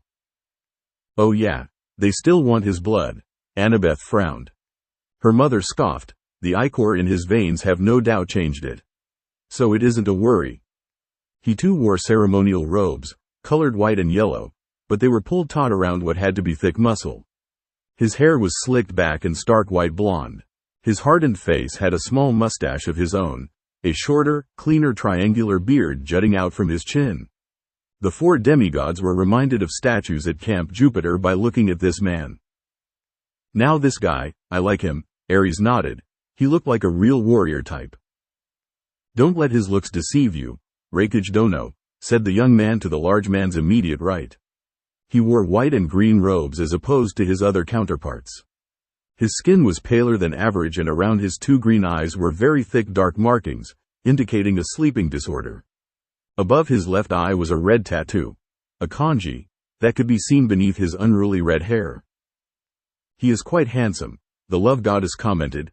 The tattoo was weird, but he did give off a calm handsome presence. "That kanji means love, Dite," Apollo told her, making her beam. Oh, he just became even more interesting. The young man stood and exited behind his desk, walking towards a dumbstruck Naruto with a small smile. "It is good to see you once again, my friend." "Gaara," said Naruto. He returned the grin and the 2 friends shook hands firmly, representing their strong bond. "Man, the years have been good to you." "Not as well as they have to you, Naruto," said Gaara as he retracted his hand. "You look only a few years older than when you left." "His mother's genes apparently," said Athena, recalling the explanation from before. Naruto gave a sheepish chuckle and scratched the back of his neck. "Yeah, apparently my Kachan's bloodline flows strong in me," said the blonde to his friend. He then beamed. "Oh, I've got to introduce you to the others." "Nice kid," Apollo grinned. It was nice to know that his son had some supportive friends. "Cage Dono," said the Raikage. The 2 old friends looked in the massive man's direction as he frowned. "We were brought here to discuss the case of Naruto Uzumaki, not to catch up over lunch." "Well, aren't you the Roman in the room?" muttered Naruto with a scowl. The Greeks chuckled at that while the Romans smirked or in Jason's case, pouted. "No," said Gaara as he raised his hand to calm Naruto. "Raikage Dono is correct. This is a serious matter we have to discuss." He went back to his seat and sat down, looking at Naruto professionally. Genin Naruto Uzumaki of Konohagakure no Sato, Tsunade began. He retired. Apollo growled out, at least treat him god of the military and not like he was still someone the woman could boss around. You were abducted by an unknown force. The God Force, Hermes snickered out, getting some laughs as well. And Mia for 7 years, and only now on the brink of the 4th Shinobi War do you return? After assaulting teams sent to retrieve and debrief you, nonetheless. Assaulting, they tried force, he defended himself. Jason frowned. I thought the war started, said Naruto. He dropped his own friendly face and turned just as serious as the 5 great leaders. And those teams had a primary mission that contradicted my own. Well, all except for Shikamaru Nara's team. Indeed they did, Artemis nodded, Hades giving one as well. Be that as it may, said Tsunade. Her jaw was tight as she said, indicating that this was not her decision. The leaders of the Shinobi Alliance in all their brilliance want to know why. Why didn't you return in those 7 years? Why did you choose to return now? Fuck you, that's why. Ares chuckled, but cowed after the glare from his eldest aunt. You don't seriously think he's a spy, do you? Said Kakashi after he had put all this together. Looking at his leader, Kakashi stepped forward. Tsunade-sama, I gave you several good sources of information. Gods. Fae, the Tsuchikage scoffed. What proof do you have that there are gods? Or that there are children of gods, for that matter? I think your village should stave off the hero worship for a while. Minato Namikaze was no god, he was a man. A dead man, for that matter. Everyone frowned that little man's words, ignorant fool. I'm right here you little shit, oh if I could just. Enough Apollo, Zeus told him, though he did not look like he was taking this any better. This Greek mythology is ridiculous, said the Mizukage in agreement. I wonder if my other can curse her. Aphrodite frowned, feeling vindictive right now. These lands in your books don't exist anywhere on the known map. That just means your world is bigger than you think. Athena rolled her eyes, the ignorance, honestly. Tsunade-sama, we went to those lands. Kakashi interjected. He has a point, said Gaara in defense of the Jonin. Commanders of the other squads also report this. America, who's not to say that there isn't another continent out there beyond our reach? Athena smiled with a nod. Finally, someone with an open mind. Our reason for being here is not over whether or not gods exist or if there are more lands to explore. Boomed the Raikage. He shoved a finger in Naruto's direction. The reason we are here is to know if he is with the Alliance or the Akatsuki. Large piece of, Apollo snarled, honestly, these arrogant mortals. I am not with anyone. This is not my war, said Naruto as his arms crossed. Yep, he has his own to deal with. Percy nodded. No way would they want to lose Naruto at a time like this. I have my own war to prepare for, one that concerns the safety of my family. You do not get to choose what is and is not your war, boy, said the Tsuchikage. The hell he doesn't. He levitated out of his seat and pointed at the blonde. You are a Jinchuriki, you are a weapon and you will fight. I want to kill him. Now, Apollo said in a calm tone, but his glowing eyes said differently. Reminds me of the old days. Ares commented. Mortals thought their kids were weapons of war. But you don't control them, nope. They were called demigods for a reason. And where did that get you with the Jinchuriki of Iwagakure, Onoki? Tsunade countered in Naruto's defense. The Tsuchikage, Onoki, scowled in her direction before sitting back down. Damn right you shut up, you little shit, Apollo said calmly. Artemis rolled her eyes, but she did feel her brother's anger. It was very understandable. Tsunade looked back at Naruto. You have to make a decision, Naruto. I don't have to do anything. I came here because I thought you had a cure for the disease I gave you, said the blonde with a frown. If you don't then just tell me now. She'd better, Hades said in a grave tone, his black eyes having a deadly look in them. Not yet, but I can if you give me time. The disease is impossibly rare, said Tsunade. The 3 demigods blinked in shock and Naruto gave her a piercing stare. As the other cage looked in her direction, Tsunade sighed. It was an old disease that was hopefully lost to time. Apollo frowned. No, it couldn't be, could it? One that doctors and physicians, even medical shinobi, are skeptical of its existence. This one disease is said to have killed thousands with one drop and only fell out of existence after the Sage of Six Paths began teaching chakra. What is it? Said Naruto with anticipation. He had to know now. What was killing his charge?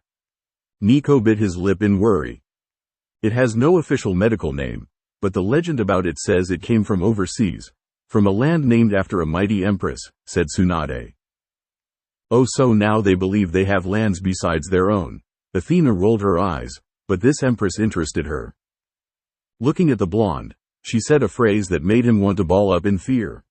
Atin no ekibyo. Oh crap, Apollo said with a dropped jaw. What is it, Apollo? Hades demanded sternly. Apollo just pointed to his wise sister, meet that land's empress. That got the room to freeze. Only one disease could do that, and happened in Athens. The other 10 people in the room looked at the blonde as he stumbled back from shock, as though he was physically hit with it, steadied by Talia and Kakashi before he could fall over. Of course he would, the god of medicine grimaced, not even he could not cure it. In the back of his head he knew what it was, but refused to believe that it had come back. It was his worst fear come to life. A disease that many, even the Olympians, forgot about. I didn't, Apollo and Hades said in unison. One that his father never found a cure for. Thanks for the reminder, the sun god frowned. A disease that nearly ended the world in different moments of time. Oh, the paperwork, Hades bemoaned, and now his daughter had it. How? Nico looked destroyed. His eyes widened in terror as Hazel held him in a half-hug. But it didn't ease his comfort for his dying sister.